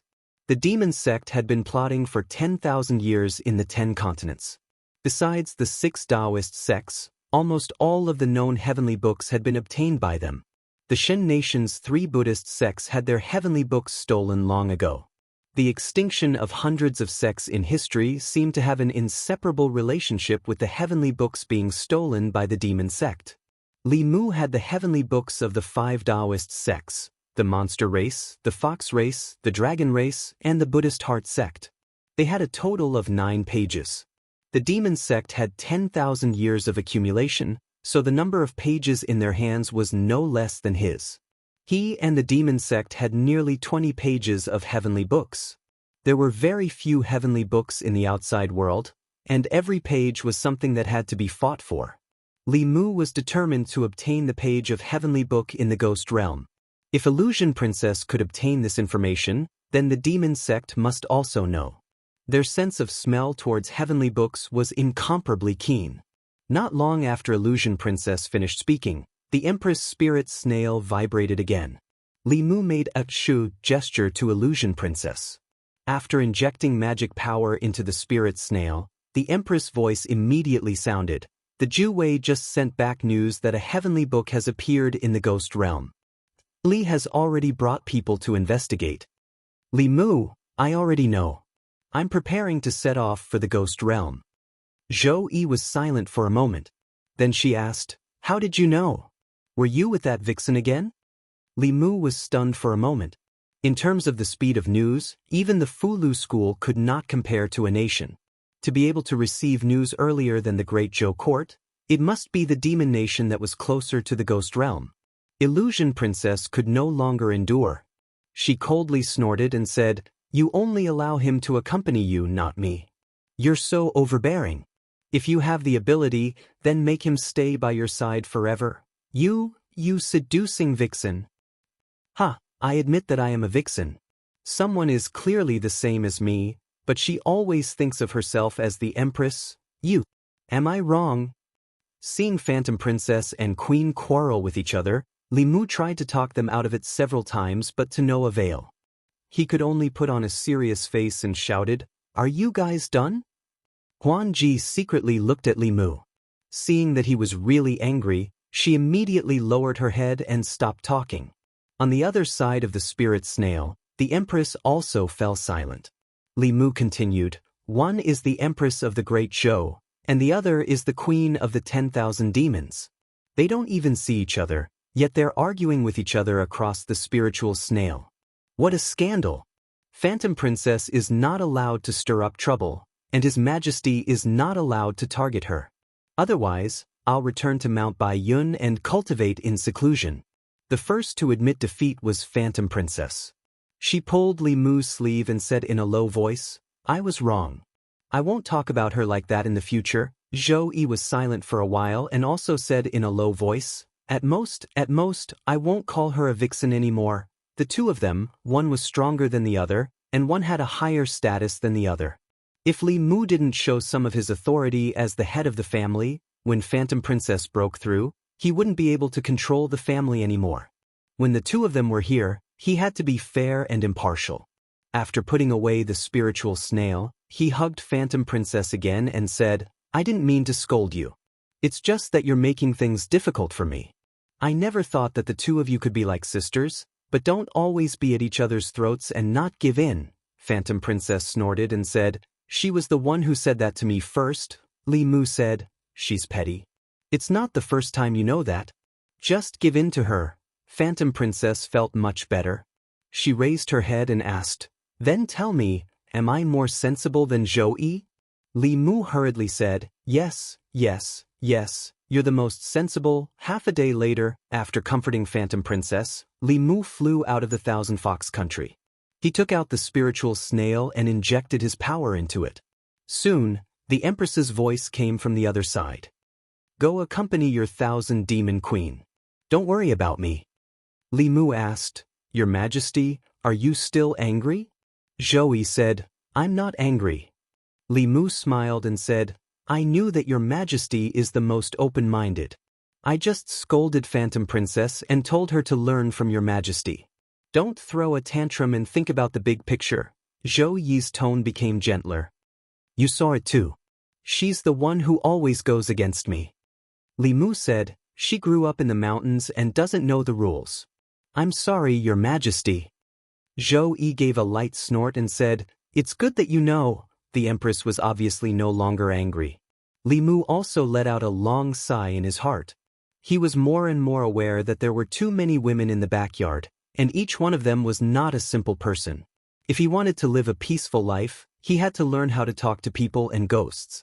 When necessary, he had to learn how to talk to people and ghosts. This wasn't cheating but a white lie. It was also a necessary skill for a lecherous person. After leaving the demon country, he made spiritual snail porridge with the Empress while flying south. The ghost region of Yudu was to the west of the Great Zhou and to the south of the demon country. It was a mysterious place shrouded in thick fog.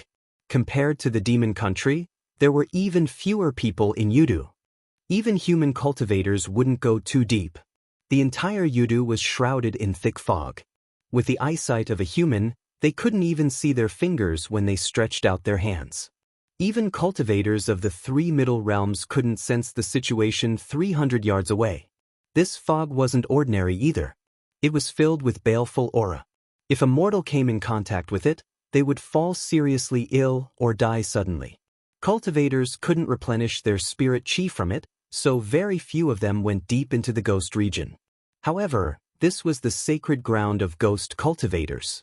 Souls were originally of the Yin attribute, so there was an inexhaustible amount of baleful aura. To them, it was a natural place to cultivate. Great Zhou, Jianghu County. To the west of Jianghu County was the ghost region that the commoners feared. After passing through a bamboo forest shrouded in fog, one would reach the boundary of the ghost region.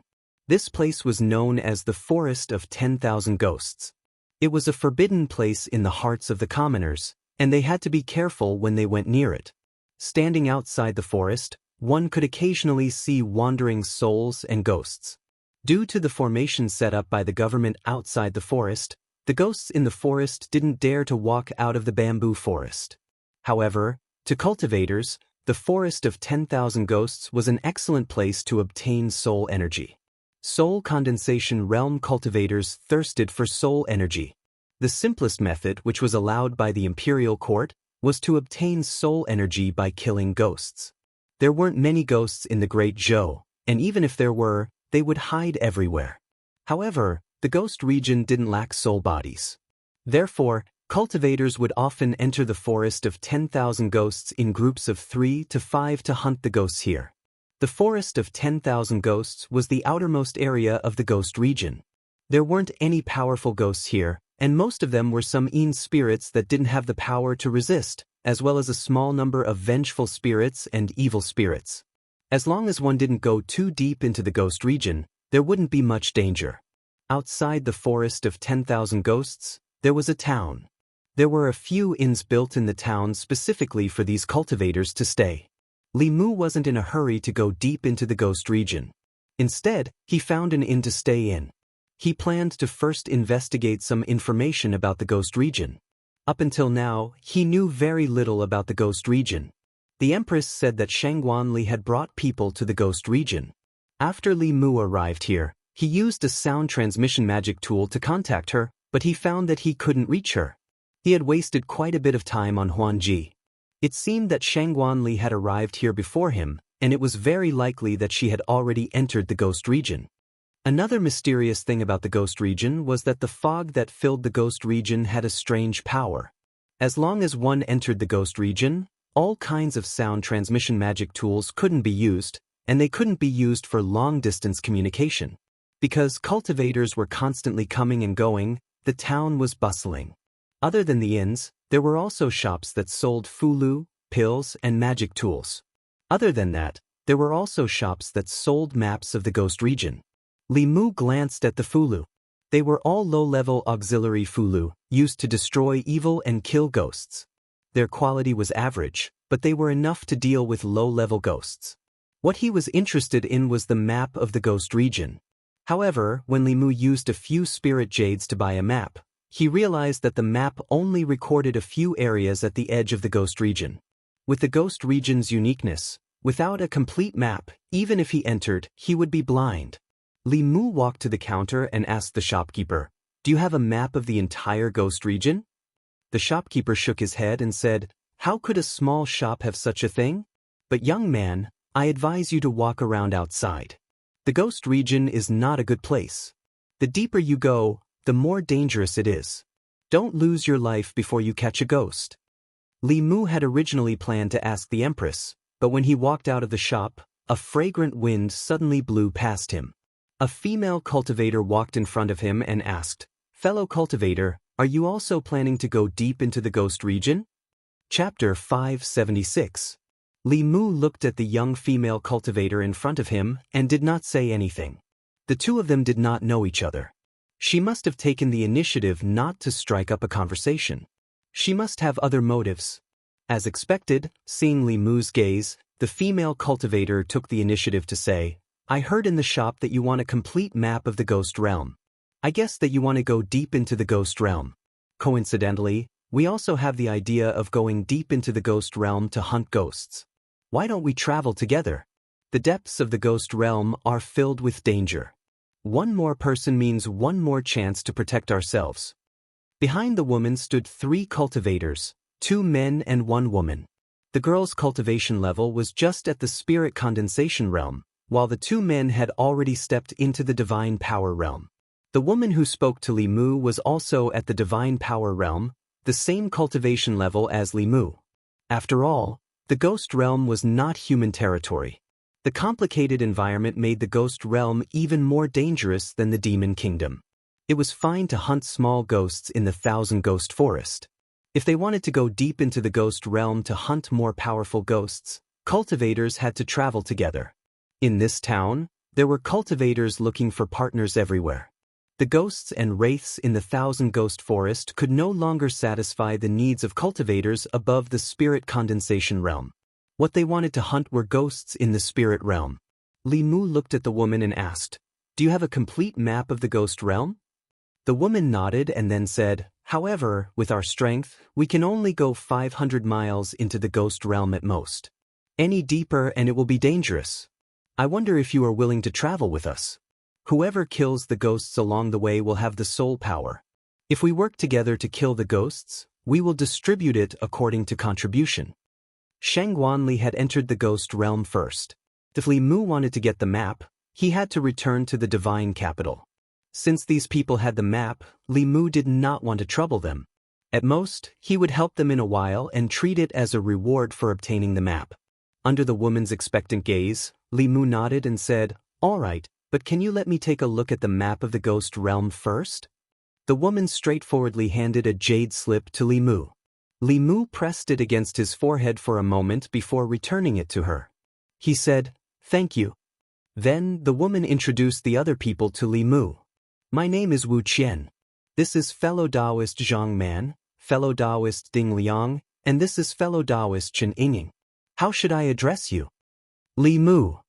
Although he hadn't shown his true face yet, there were many people with the same name in the world, so he wasn't worried that others would suspect him. When the 2 male cultivators heard Li Mu's name, they didn't feel anything strange. However, the girl named Chen Ying's beautiful eyes suddenly lit up as she said, "It's the same name as my martial ancestor." Li Mu smiled and asked casually, "Little girl, which sect are you from?" The girl said, "I'm from the Divine Talisman sect." "What sect are you from?" When the girl reported her sect, Li Mu couldn't help but look at her twice. In addition to the ancestral court, the Fulu school had many outer sects, and the Divine Talisman sect was one of them. In this way, he could barely be considered a disciple of the Fulu school. Of course, Li Mu wouldn't reveal his identity. He said, "I don't belong to any sect. I'm just a rogue cultivator." After introducing themselves, Li Mu knew that among the 4 people, except for Chen Ying, who could barely be considered an outer sect disciple of the Fulu school, the other 3 were rogue cultivators. Therefore, they needed to take the risk and go to the ghost realm to obtain soul power resources. As for Chen Ying, she went down the mountain to gain experience. To have the cultivation of the spirit condensation realm at the age of 18 or 19, she could be considered a little talented. However, for such a young disciple, after breaking through, it was necessary to enter the world to temper herself. The 5 of them walked into the 100 Ghosts bamboo forest together. Wu Qian reminded them, "Everyone, stay together. Don't get separated. It's fine here, but after going deep into the ghost realm, once you get separated, it'll be difficult to meet again." After walking into the bamboo forest, the surroundings began to be filled with a faint mist. This mist contained a strange power that even divine senses couldn't probe too far. For cultivators, divine senses were their eyes. With their divine senses suppressed, everyone lost their sense of security and became very vigilant. Occasionally, soul bodies would fly out of the mist. These souls were full of ruthlessness and didn't have intelligence. They only instinctively thirsted for human essence, blood and yang qi. They were the targets of cultivators. As for those soul cultivators with intelligence, the cultivators who entered the ghost realm couldn't wait to avoid them. In a place like this, The strength that soul cultivators could unleash was far beyond their own strength. If they encountered soul cultivators, the prey and the hunter would often switch identities. Li Mu didn't really do anything along the way. The souls that pounced on them from the fog and attacked them were all dealt with by the other 4 people. In the beginning, the group only encountered wraiths and evil spirits. As they continued to go deeper into the fog, 4th realm vile souls gradually began to appear. At this time, everyone would often work together to kill them and divide the soul power equally. At a certain moment, the mist in front of them fluctuated again. Except for Li Mu, the others immediately raised their spirits. Soon, a few figures walked out of the mist. But this time, it wasn't ghosts that appeared from the mist, but humans. There were also 5 people on the opposite side. When Wu Qian and the others saw this, not only did they not relax, their expressions became even more nervous. The faces of the people on the opposite side also appeared vigilant at the same time. A few of them even held their weapons. The atmosphere between the 2 sides was very tense. Not long after, the 5 people walked to the left side of the mist and their figures quickly disappeared. The 4 people beside Li Mu also breathed a sigh of relief. Wu Qian looked at Li Mu and asked, "Fellow Taoist Li, is this your first time in the ghost realm?" Li Mu nodded and said, "I've never been here before." "No wonder." Wu Qian shook her head and said, "Fellow Taoist Li, if you come to the ghost realm again in the future, you must remember that the most dangerous thing here is not the ghosts without intelligence, nor the powerful ghost cultivators, but the human cultivators like us. If you encounter them, you should hide if you can, but if you can't hide, you must not let your guard down." Li Mu cupped his hands and said, "Thank you for the reminder."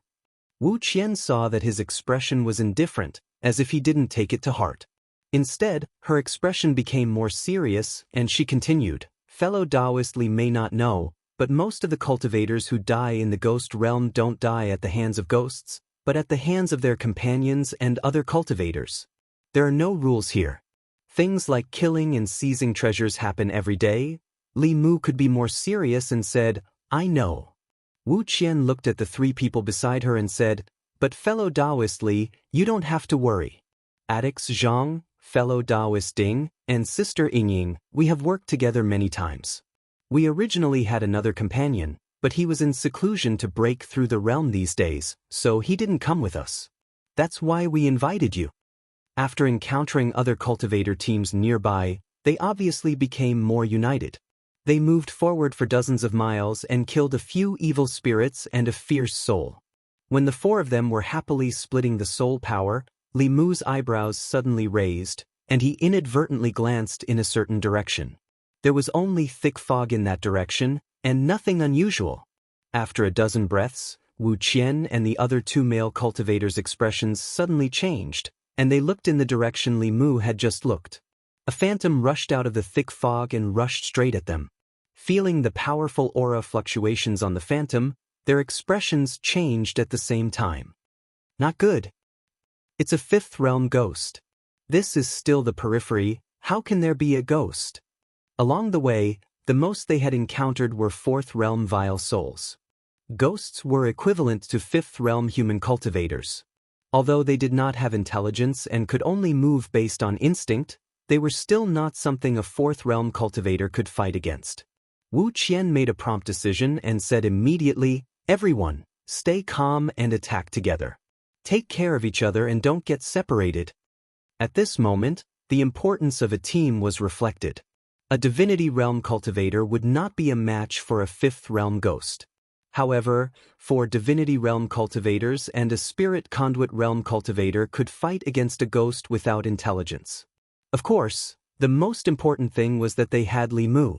If not for Li Mu's secret methods, this ghost that suddenly appeared would have been a battle of life and death for them. They had never encountered a ghost since entering the ghost domain. The 4 of them were already extremely nervous, but as they fought, they realized that this ghost did not seem to be that powerful. Its attack power was not high, but its defense was very weak. It was beaten by their dermic arts until it roared non-stop. That's it. A 5th realm ghost is only SOSO. If we take its soul energy, we'll have struck it big this time. After realizing that this ghost strength was only SOSO and that it had been suppressed from the start, the four of them were no longer nervous like before. Instead, they were excited and expectant. The light of dermic arts and dermic treasures intertwined even more intensely. If they could harvest this ghost, each of them would be able to get a huge amount of soul energy. Whether it was for cultivation or exchanging it for spiritual jades, this trip would not have been in vain. Although the specter did not have any intelligence, it was being beaten back by several weak existences, which made it even more irritable. It roared and sucked in all the yin qi within a radius of several miles into its mouth. Its body grew several times larger, and its aura immediately increased dramatically. The ghost's sudden change caused the smiles on their faces to disappear. Under that powerful aura, their hearts trembled with fear. At this moment, the ghost let out a wild roar and swooped down on the four of them. Li Mu stood behind the four of them and calmly glanced at the ghost.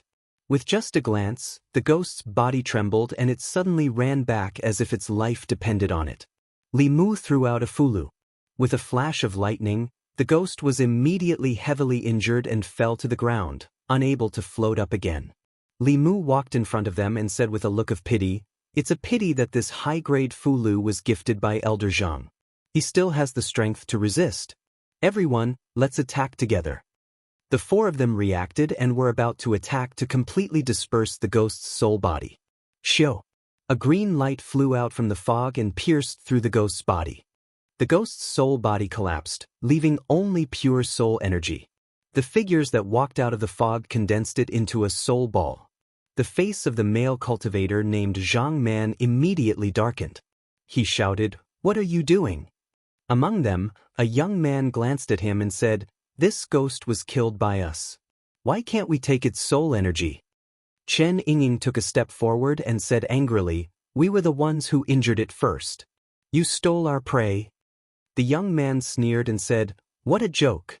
The ghosts of the ghost realm don't have a master. They belong to whoever killed them. Do you think you can kill a ghost with just the few of you?" As soon as he finished speaking, a sneering voice came from behind Wuxia. "Since when did the disciples of Xuanzong have to steal the soul energy of wandering cultivators?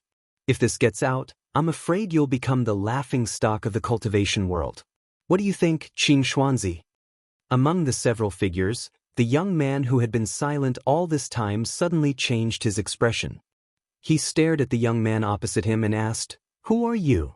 Li Mu walked out from behind Wu Qian and said lightly, "I'm just a wandering cultivator who can't stand what you're doing. Strange, Xuanzong is the world's #1 sect, a righteous sect. Why would you do this kind of robbery? You're one of the top 10 disciples of Xuanzong, but you're stealing the soul energy of wandering cultivators in the ghost realm. Do your elders know?" Chapter 577. Hitting people in the face, killing people in the heart. Hearing the strange young man's harsh words, several Xuanzong disciples' faces turned red with shame. Two of them were thin-skinned and even lowered their heads. As this person said, Xuanzong was the #1 orthodox sect on the continent, and also the #1 sect on the continent. As disciples of Xuanzong, they never lacked cultivation resources and were respected wherever they went. It could be said that they had limitless glory. However, ever since the last Taoist exchange, the Xuanzong sect's glorious moment had completely ended. Their Taoist temples in the Great Zhou had all been driven overseas. The largest market in the cultivation world was replaced by the Great Zhou's Luoyang Rui Square. Fulu School and Xuanzong had cut off communication, and the other four Taoist sects had also greatly reduced their communication with them. The exchange meeting was disrupted, and the sect's harvest of spiritual jades this time was only about 20% of the previous times, which was simply not enough to meet the needs of the entire sect. Four cultivation resources like Fulu, elixirs, and magic treasures, Fulu School, Danding School, Lingaray School, and the South and North schools all refused Xuanzong's orders with the reason that their disciples needed more spiritual jades, so they had nowhere to spend them.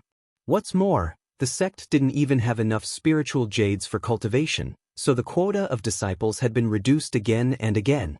Core disciples like Qing Xuanzi had to personally go down the mountain and go deep into the ghost realm to hunt ghosts here and exchange their soul power for spiritual jades to meet their cultivation needs. They didn't know the cost of firewood until they were in charge. When they really needed to obtain cultivation resources by themselves, they realized how difficult it was to cultivate as a rogue cultivator. Every ghost they killed in exchange for a piece of spiritual jade, they risked their lives and fought for it with their own blood and sweat. Although the ghost realm was big, there weren't many ghosts. It wasn't easy to encounter one, so naturally, they didn't want to give it to others. In the ghost realm, strength was respected. If the ghost they liked was snatched away, they could only blame themselves for not being as good as others. However, they didn't expect that their identities would be recognized. As proud disciples of Xuanzong, the words of this strange young man were undoubtedly a public punishment for them. Qing Xuanzi was already losing face. He said in a low voice, "We've been chasing this spirit for a long time. We've already severely injured it, and that's why you guys took advantage of it. Otherwise, do you think you guys can deal with a 5th-level spirit with your insignificant cultivation?" A few of the Xian sect's disciples nodded in agreement. "Yes. Senior brother is right. We've been chasing this spirit all this time.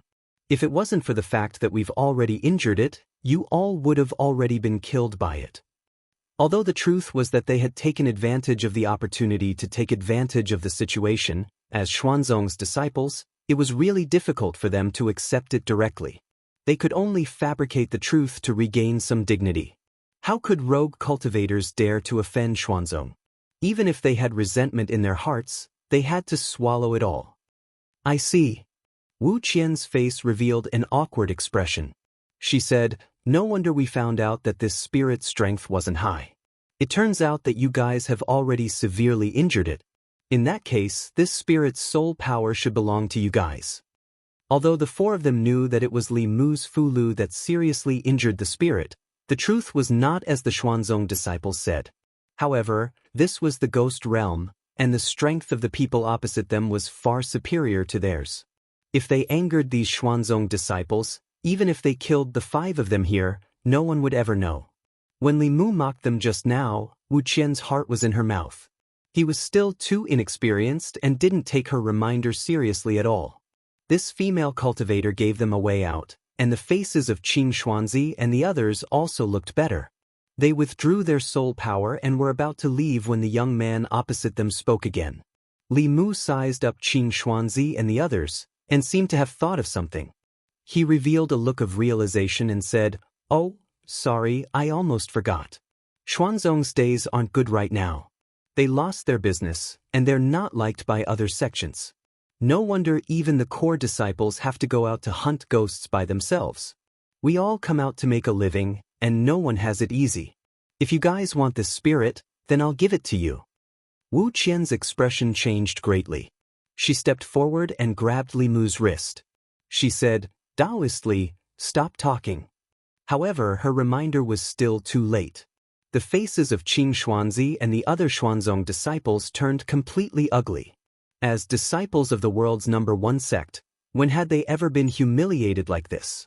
What was even more humiliating was that every word this person said was the truth. Every word he said was like an arrow that deeply pierced into their hearts. At the same time that they were humiliated, they also felt a bit of sadness in their hearts. The once glorious Xuanzong had fallen to such a state in less than a year. All the disciples of Xuanzong felt a wave of anger in their hearts. The truth was one thing, but being pointed out and ridiculed was another. A Xuanzong disciple looked at Qing Xuanzi and asked, "Senior brother, what should we do now?" Xuanzong was already a joke in the cultivation world. If this matter were to spread, they would become the joke of all jokes. Even their last bit of dignity would be lost. They absolutely could not sit by and watch such a thing happen. Seeing the reaction of the Xuanzong disciples, the expressions of Wu Qian and the others changed slightly. Their hearts were in their throats. The 2 male cultivators looked at Li Mu with deep resentment in their eyes. If it weren't for his reckless talk and let the Xuanzong disciples take the ghosts and leave, how could things have gotten to this point? The male cultivator named Zhang Man put away his magic weapon, raised his hands, and said loudly, Friends of Xuanzong, I can swear that I will not say a word about what I saw today. If I violate it, let my inner demons invade and thunder strike me to death. Ding Liang also immediately raised his hands and sat down to make an oath. He quickly said, I can also make such an oath. When the two of them spoke, they also took the opportunity to distance themselves from Li Mu, indicating that they were drawing a clear line with him. At this time, a Xuanzong disciple looked at Qing Xuanzi and said, Senior brother, even if you violate the oath, it may not necessarily come true. Why don't we just kill them and end it once and for all? Anyway, this is the ghost realm. No one will know. Only the dead can keep secrets forever. Hearing this, the expressions of the people on the other side changed greatly. Wu Qian even drew her weapon and said loudly, We can promise that we won't say a word about this. Xuanzong is a righteous sect. Do you also want to do such a dirty thing, bastard? As soon as the young disciple finished speaking, an older disciple behind him slapped him and said coldly, Killing people to silence them? Do you think Xuanzong is a demon? He looked at Qing Xuanzi and said, These people can't be killed, but if this matter spreads, it will damage the reputation of Xuanzong. Why don't we erase part of their memories? Senior brother, what do you think? Qing Xuanzi nodded. Stealing souls was already a violation of the righteous principle. If they killed people to silence them, then they were really no different from the demons. The pride of Xuanzong disciples came from Xuanzong's position as the #1 righteous sect. If their actions broke the bottom line of the righteous sect, then even the faith in their hearts would collapse together. Qing Xuanzi looked indifferently at the young disciple who spoke just now and said, After returning to the sect, report to the elders and withdraw from the sect. The disciple's body trembled, and his face immediately turned pale. Then, Qing Xuanzi looked at Li Mu and the others and said, I don't believe in your Tao oath.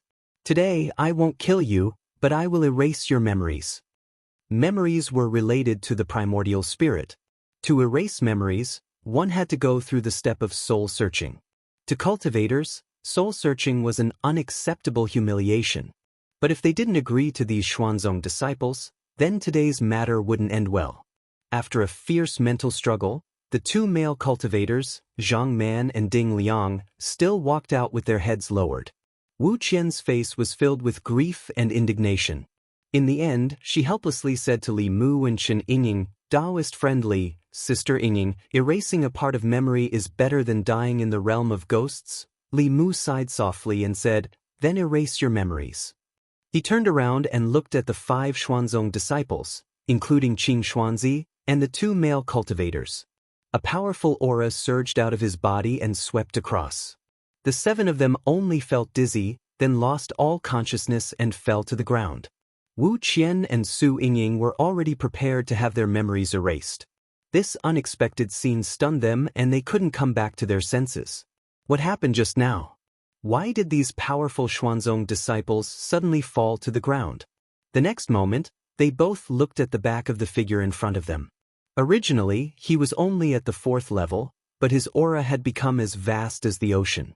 After an unknown period of time, Qing Xuanzi woke up from the mist.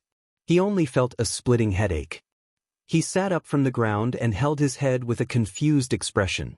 Just a moment ago, he was still looking for ghosts with his fellow disciples in the ghost realm. The next moment, he was lying on the ground with a terrible headache. Qing Xuanzi, who was at the 5th level, quickly realized that he had lost a part of his memory. Memories wouldn't be lost for no reason, unless it was erased by someone. Qing Xuanzi instantly broke out in cold sweat. What happened just now? Why was his memory erased? What's wrong with me? Why is everyone lying on the ground? My head hurts so much. What's going on with these two? At this time, the other disciples of the Xian sect who had fainted gradually woke up. They looked at each other and their faces were filled with confusion. They were extremely confused in their hearts. Why were they still walking in the fog just a moment ago? Why were they lying on the ground with inexplicable headaches in just an instant? Not only that, but there were also 2 unconscious male cultivators beside them. Soon, another Xuanzong disciple reacted and exclaimed, Where's my soul bottle? As soon as he said that, the other disciples' shocked voices were heard one after another. My soul bottle is gone too. Where did my Dharma treasure go? Who stole my flying sword? Qing Xuanzi was shocked when he heard that. He subconsciously touched his right index finger and found that his storage ring was gone. Not only were his Dharma treasures in the storage ring, but there were also nearly 10,000 spirit jades. His entire fortune was in there. He suddenly stood up, his expression blank and filled with fear. Their cultivation resources had been snatched away and their memories had been erased. He carefully thought about it and could only remember one thing. He looked at a Xuanzong disciple behind him and clearly remembered that he had once made a decision to expel this disciple from the sect. He had never experienced such a thing. A chill rose from the bottom of his heart. Qing Xuanzi made a prompt decision and said, "Quick, let's leave here." Just as they rushed out of the ghost realm with the two unconscious people, there was a fluctuation in the space outside the bamboo forest bordering the ghost realm in Jianghu County, and 3 figures appeared. Wu Qian and Chen Yingying turned around and found that they had already left the ghost realm.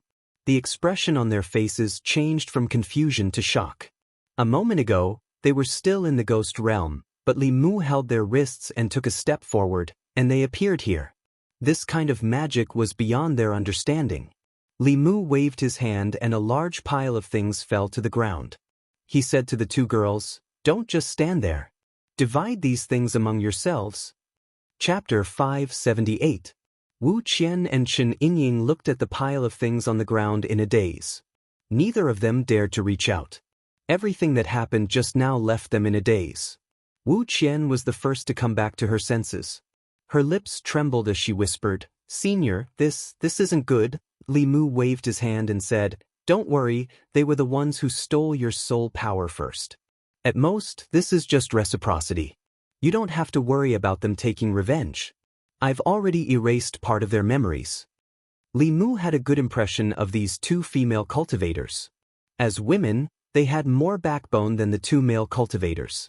They didn't betray their teammates at the critical moment, so Li Mu didn't mind giving them an opportunity. At this time, Li Mu noticed that Chen Yingying was looking at him. There seemed to be a guess in her eyes, but she didn't dare to confirm it. When Li Mu looked at her, she looked away in panic. Li Mu didn't say much. He just smiled and said, "Okay, I still have something to do in the ghost realm. This soul power should be enough for you to use for a while. There will be a big change in the ghost realm, so it's best if you don't come in and take risks." Before leaving, he gently patted Chen Yingying's head and said, "Work hard and strive to cultivate in the ancestral court as soon as possible."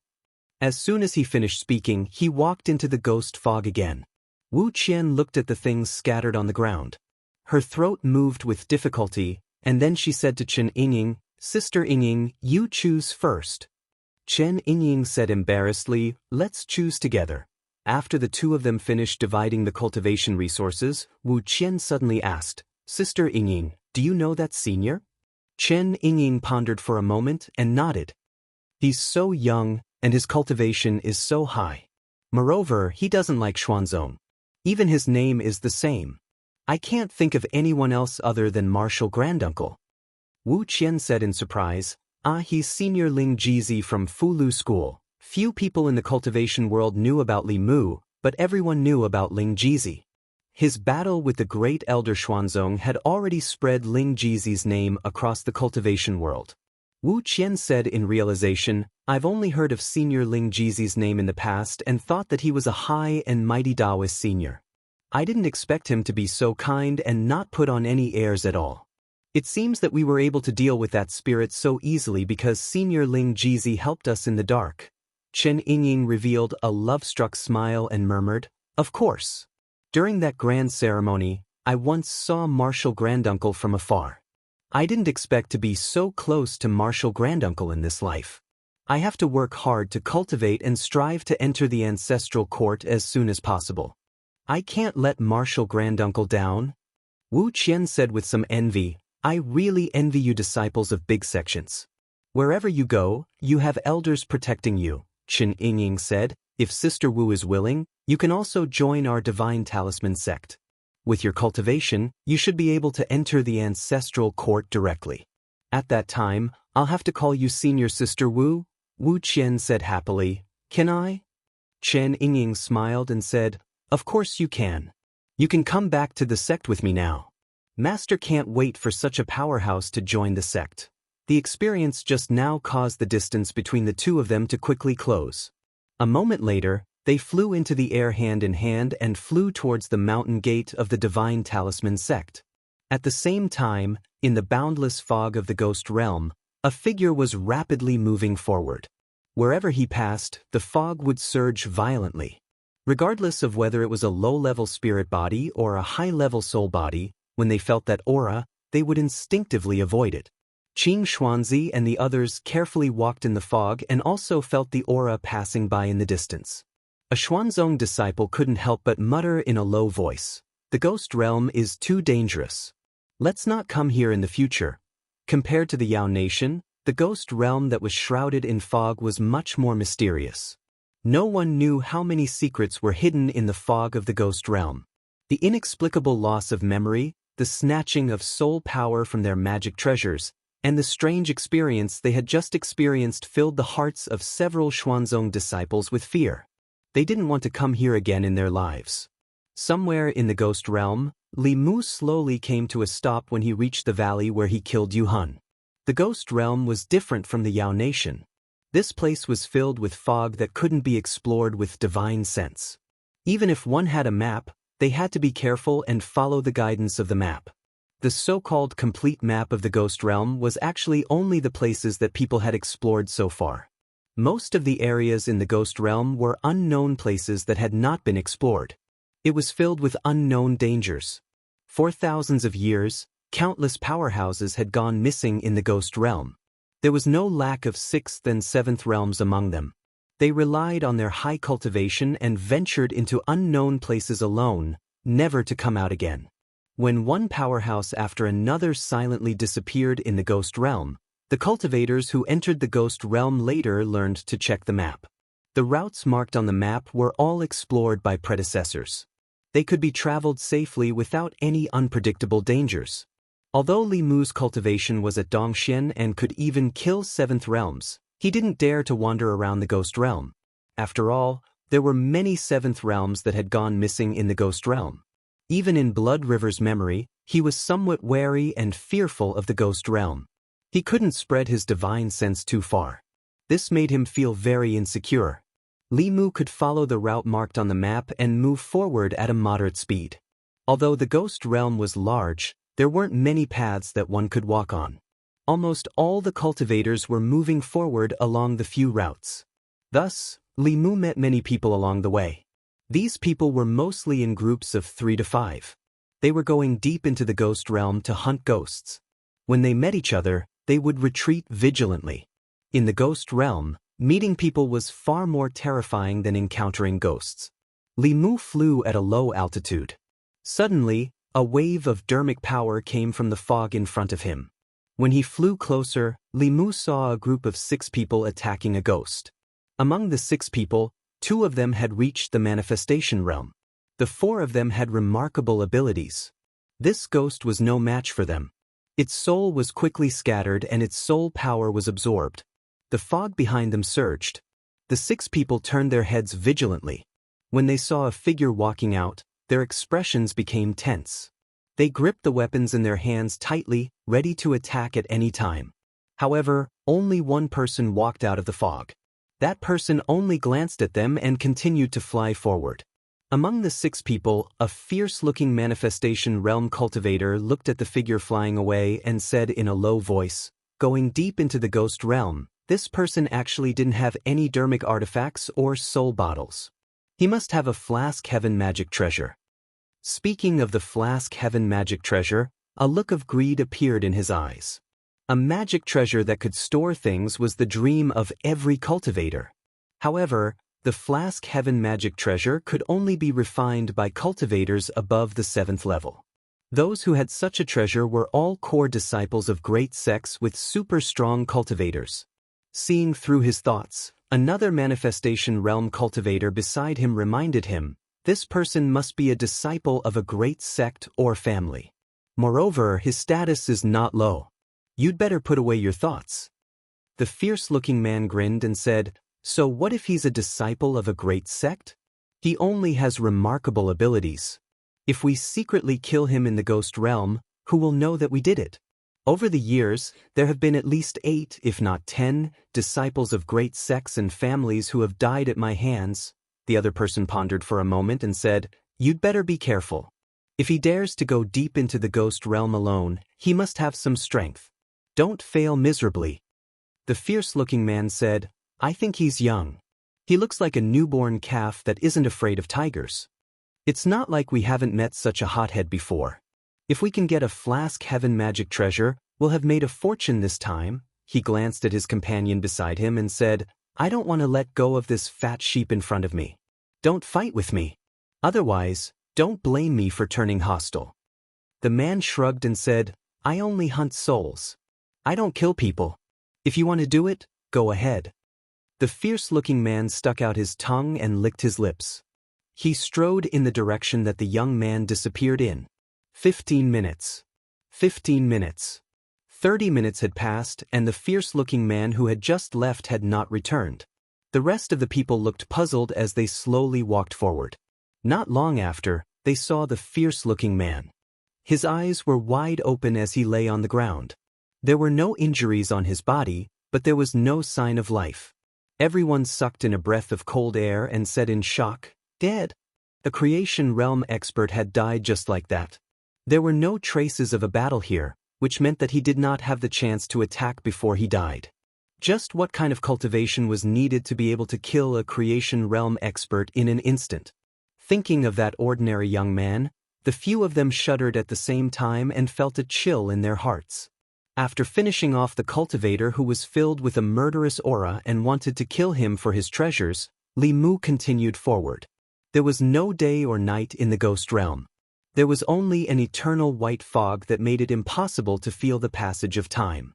After walking for an unknown period of time, a faintly discernible city suddenly appeared in the fog ahead. At the city gate, the words Fengdu were as red as blood under the light of the lanterns. Chapter 579.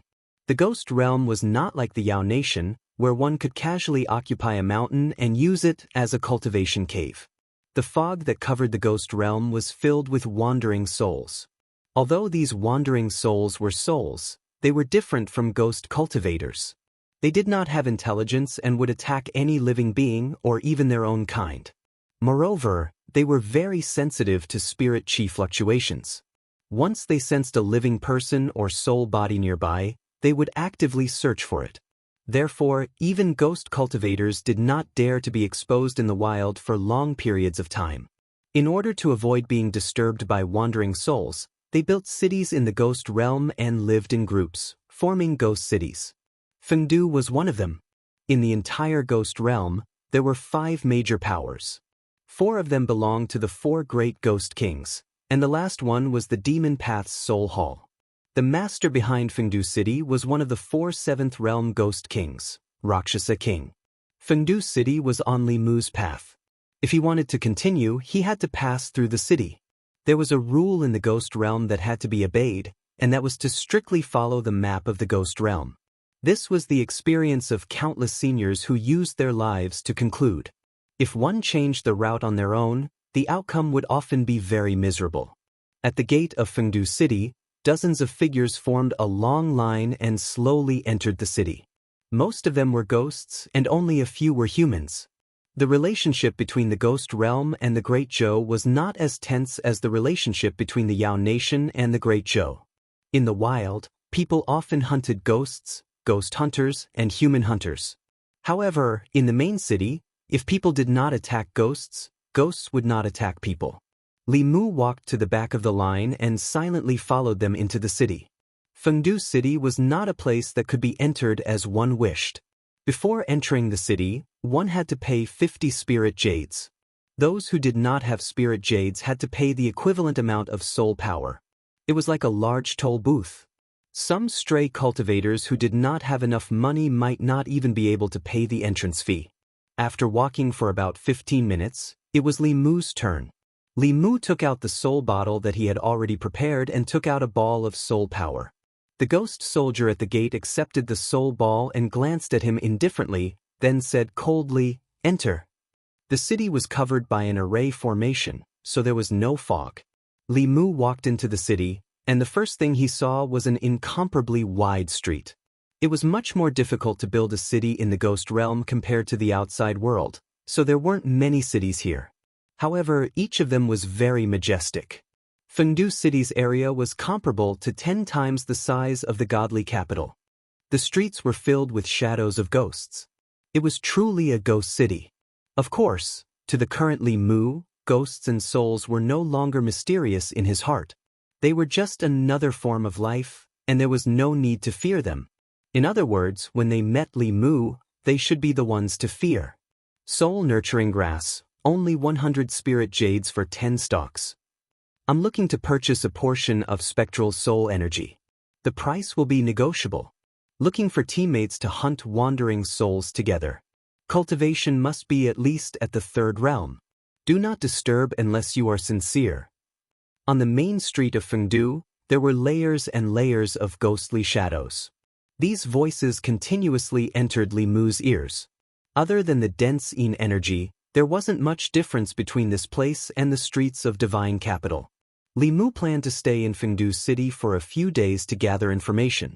As for the Ghost Realm's Heavenly Book, Phantom Princess and the Empress didn't have much information. They only knew through spies that the Heavenly Book had appeared in the Ghost Realm before. Li Mu still didn't have any more information about the Heavenly Book. He found an inn to stay in and sat cross-legged on the bed. He closed his eyes and focused. His ears began to emit a faint golden light. This was the highest realm of Buddhism's hearing. It was called heavenly hearing. It had the same effect as the legendary clairvoyant ear. It could capture any sound within a certain range. With Li Mu's current cultivation, more than half of Fengdu City was under his surveillance. However, this divine ability couldn't penetrate the formation. Some places that were covered by the formation weren't within the surveillance range. Li Mu used his divine ability. Gradually, countless voices entered his ears. This year, Fengdu City's taxes have increased by another 10%. I can't live like this anymore. Why don't I go somewhere else next year? Where else can I go? All the big cities are the same. In comparison, Lord Rakshasa King is still better. Soul Hall. I heard that they don't even take taxes. Soul Hall doesn't take taxes, but they take lives. If you join them, you have to work for them, but our Lord Ghost King has too many reasons to increase taxes. Every time little Rakshasa King marries, he has to collect taxes. He only marries once a month. How are we supposed to live? After an unknown period of time, Li Mu opened his eyes.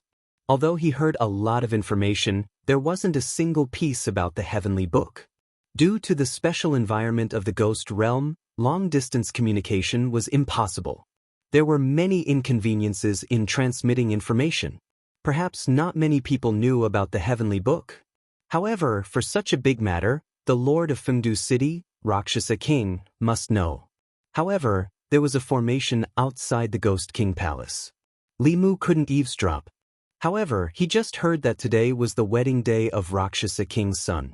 All the reputable people in Fengdu City had gone to the Ghost King Palace to congratulate. Perhaps there was a chance to sneak in. Li Mu walked out of his room and came to the street. He walked in a certain direction.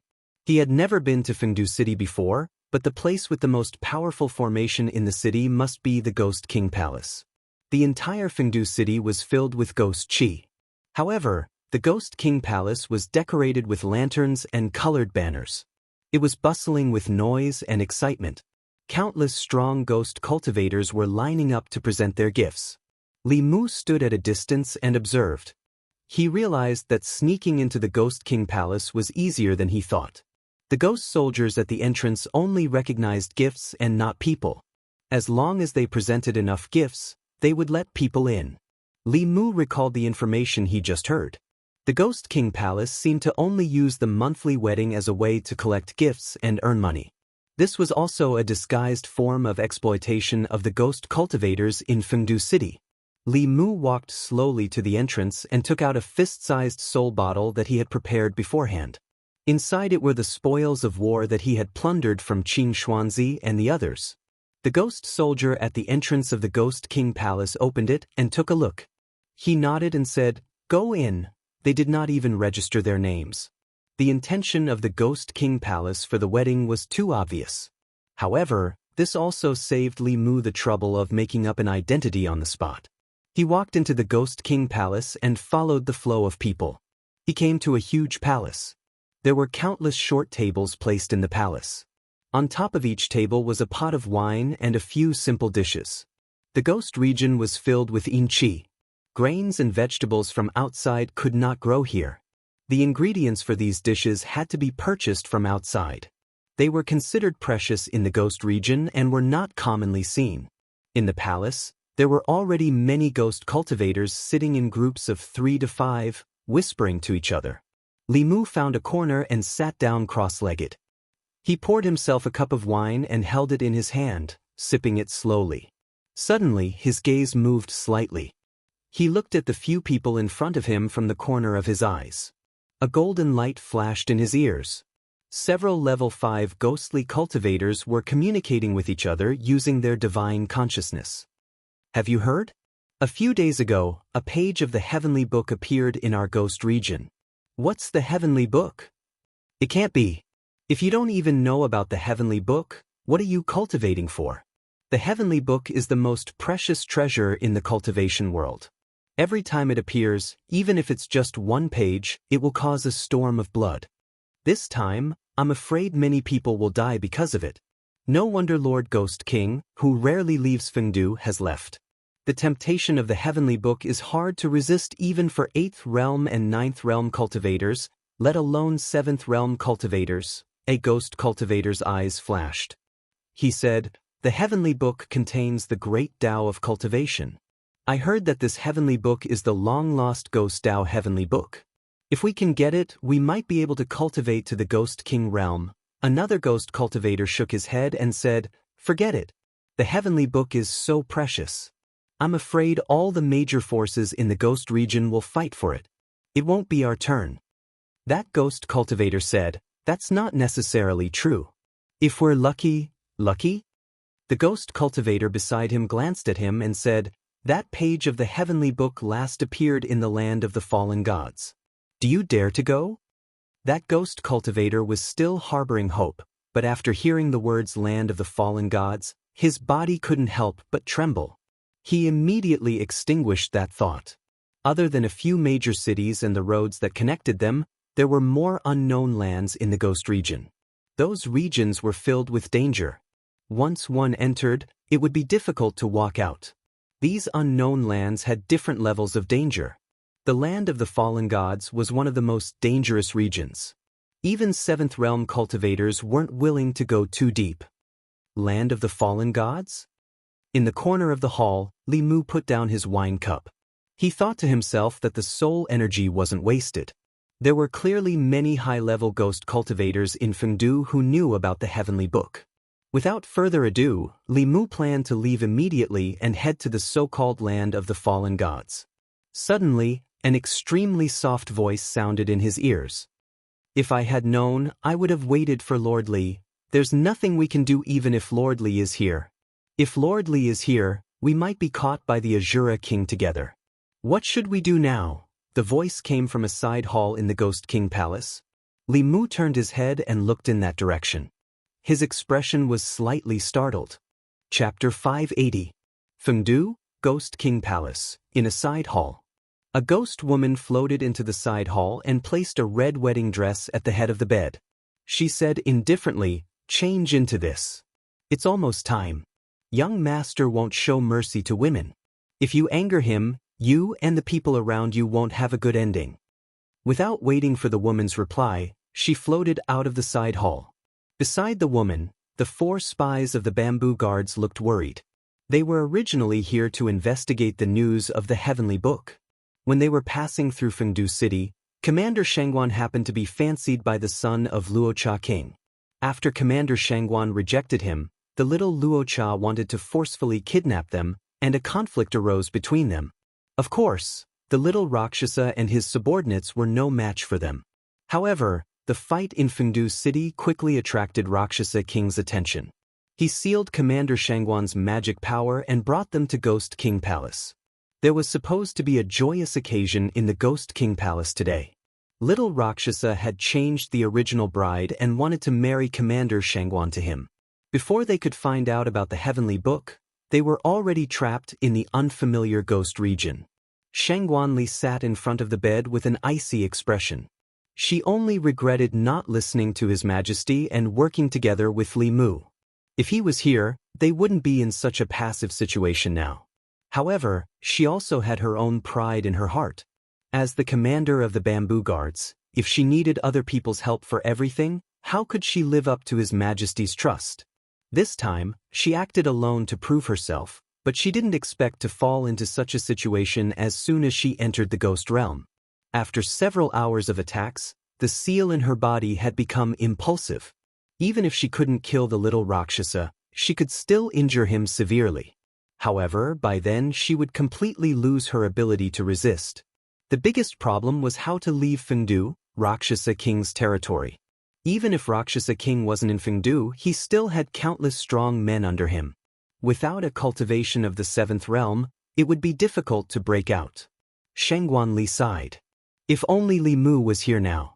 Although he had snatched away His Majesty and was never polite to her, at least in this situation, he could give her a sense of security that no one could replace. Shangguanli looked in a certain direction with melancholy.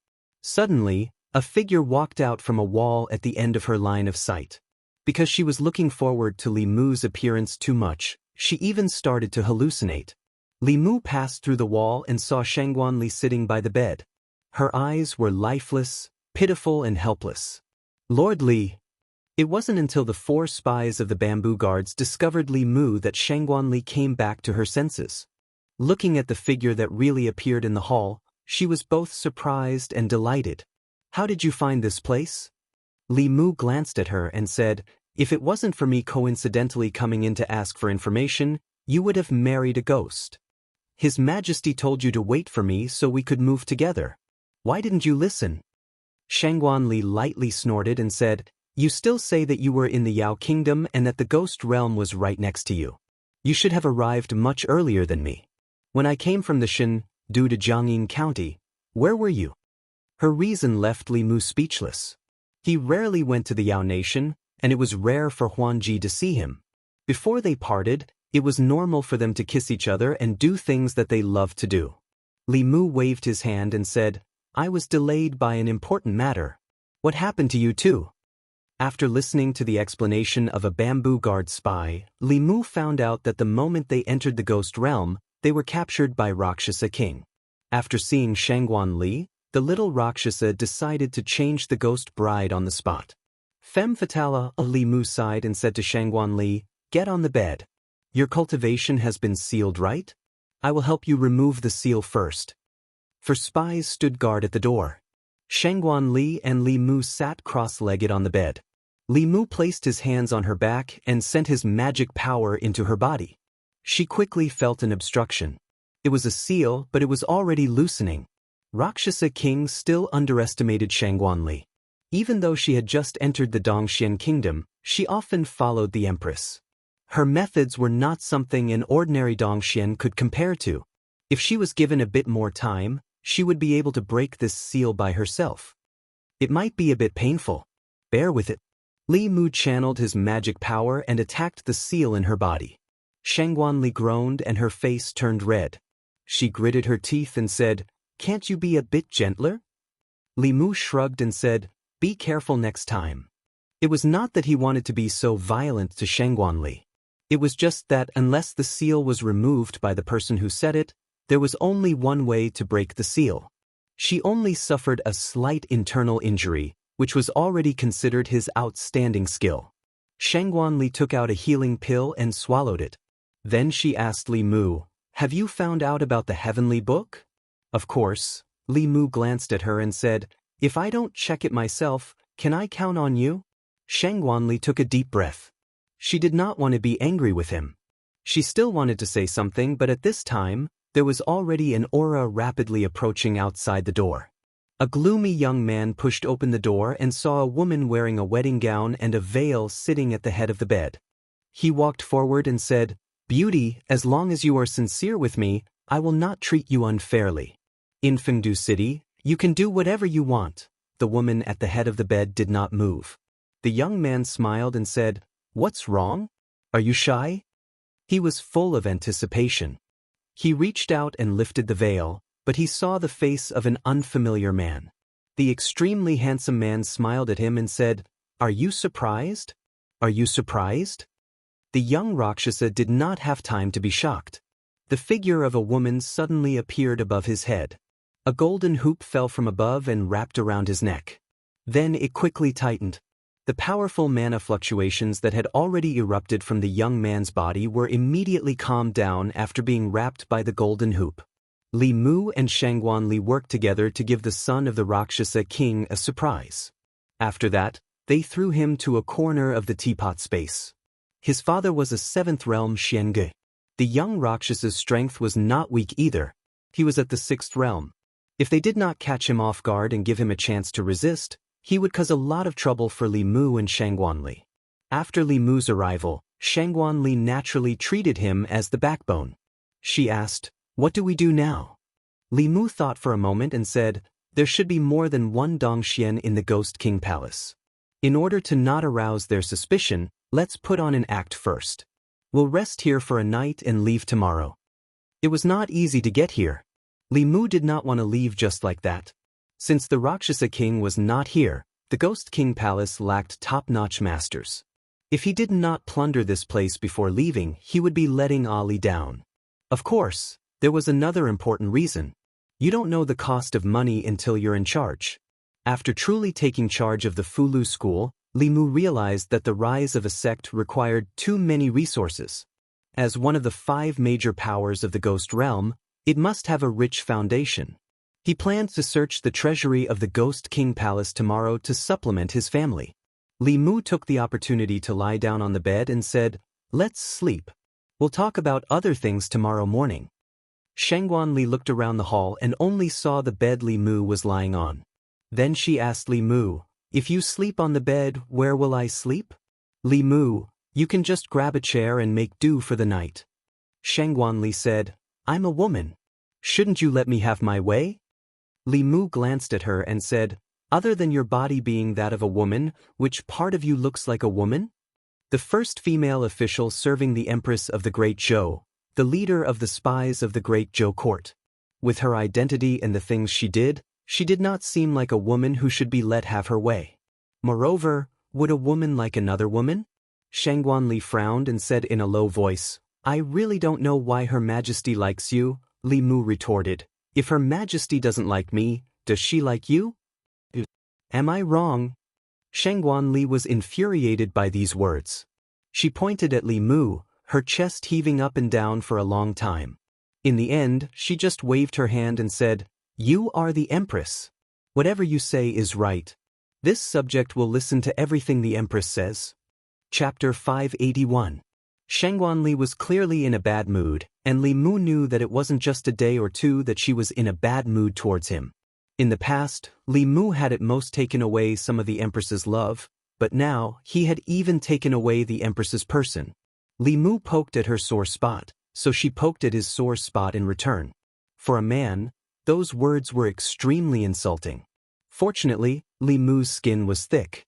Although she was a woman who liked women, Li Mu still couldn't lie on the bed with a clear conscience. He got up from the bed and sat on the chair beside the table, saying, You're injured, you sleep on the bed. Shangguan Li didn't get on the bed, but poured herself a cup of tea and drank by herself.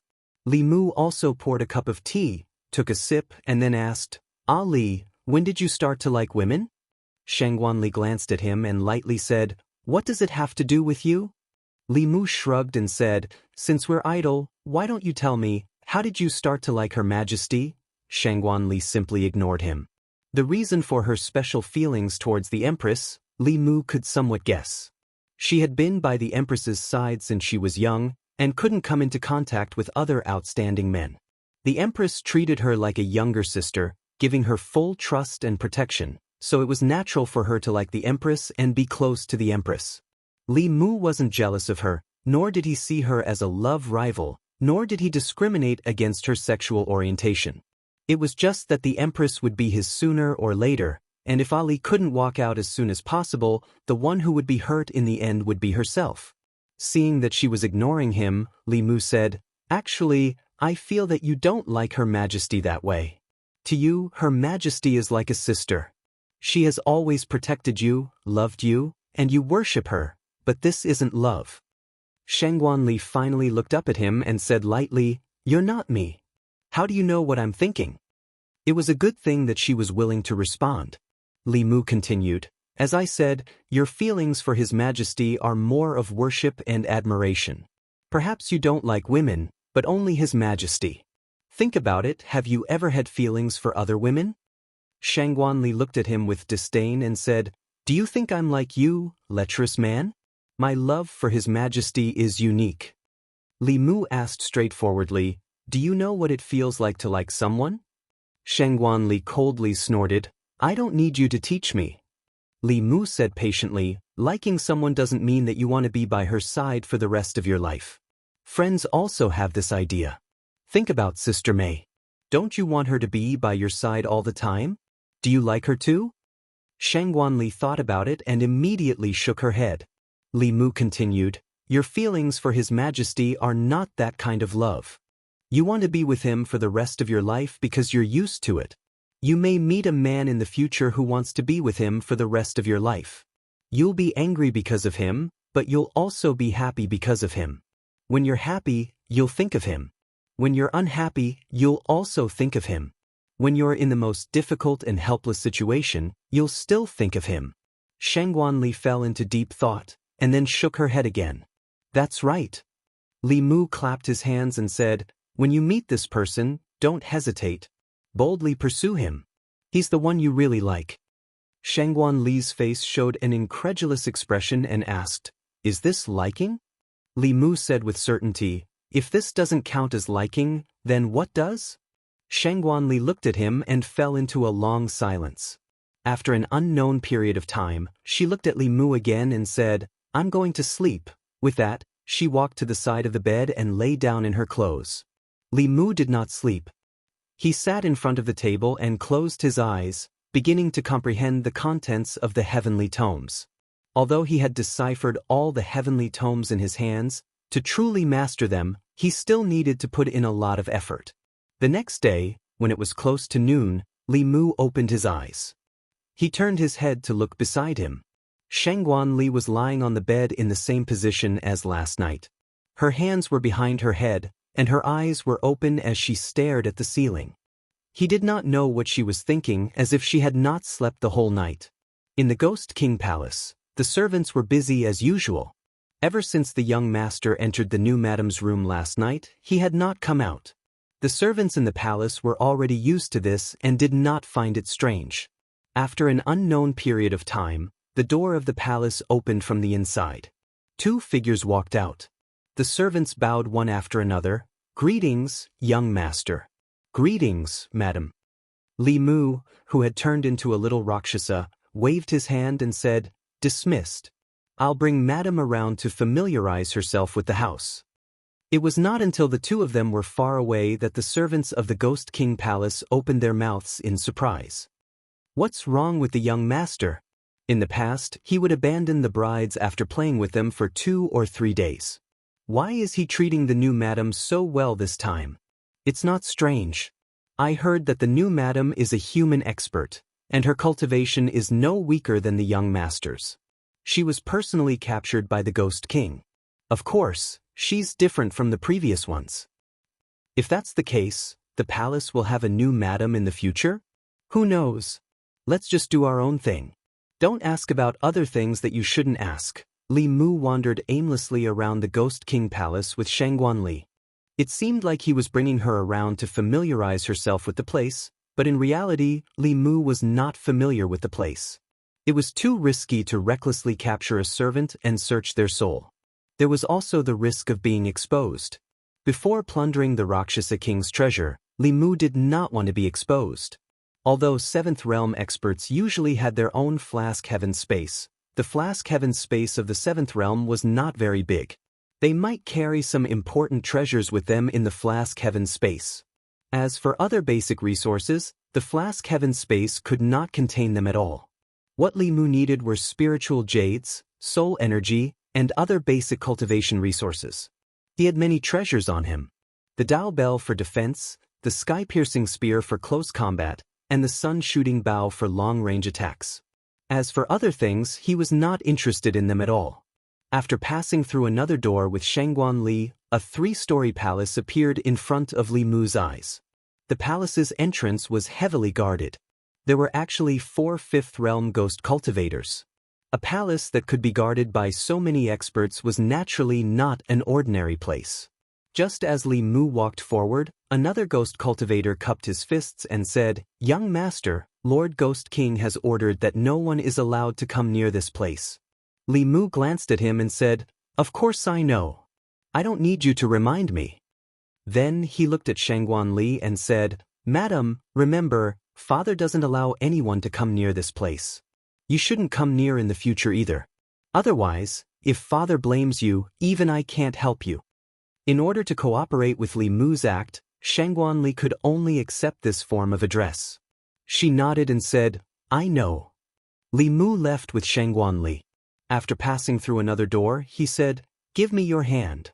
When Shangguan Li heard this, not only did she not do as she was told, but she also took a step back. She hid her hands behind her back and looked at Li Mu warily. A few black lines appeared on Li Mu's face.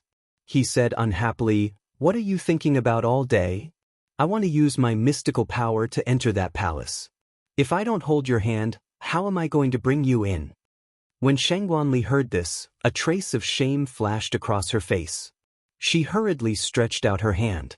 Li Mu, on the other hand, did not move. He snorted and said, "Since you don't believe me, then wait here by yourself. I will go in alone."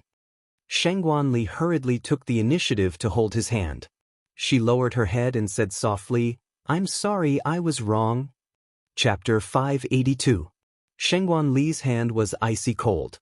After she took the initiative to hold his hand, Li Mu gazed at the palace in the distance, silently calculating the distance. Contrary to Li Mu's feelings, Shangguan Li held hands with a man for the first time. She only felt that his palm was strong and warm, just like when she was held by His Majesty when she was young. This gave her a sense of security from the bottom of her heart. Li Mu held Shangguan Li's hand with one hand and formed a seal with the other, silently saying, "Okay." He took a step forward, and the two figures strangely disappeared on the spot. When they reappeared, they were already inside the palace in front of them. After countless practice, Li Mu already knew that the principle of distance reduction was similar to space jumping. It could ignore any obstacles between 2 points, except for formations. He had already sensed the fluctuations of the formation in this palace, but it was not outside, but inside. In the incomparably spacious main hall, in front of Li Mu and Shangguan Li, there was a mountain of spiritual jades, ranging from low-grade to mid-grade to high-grade. This Rakshasa king's wealth was actually much richer than that of Jianghu nation. Thinking of the wedding banquet held at least once a month in the Ghost King Palace and the exorbitant entrance fee in Fengdu City, Li Mu did not find the scene in front of him strange. Rakshasa King was obviously an expert at fleecing people. No wonder he wanted to build such a large palace in his residence. Just these spiritual jades alone were not enough to fit in the flask heaven space that he could create in the 7th realm. Li Mu's 9th realm abode was more than enough to fit these spiritual jades. However, outside this mountain of spiritual jades, there was a protective shield that was filled with faint black fog. He let go of Shangguan Li's hand and carefully observed this protective shield. With the warmth of her hand still lingering, Shangguan Li felt a sense of loss. She raised her head and glanced at Li Mu, then quickly looked away. At this time, Li Mu discovered that this barrier was a defensive array formation. Moreover, its grade wasn't low. After deciphering the Spirit Array Faction's Heavenly Book, Li Mu's knowledge of array formations was extremely rich. After carefully studying the array formation for a while, Li Mu fell into deep thought. It wasn't that he couldn't break this array, but it would take a long time.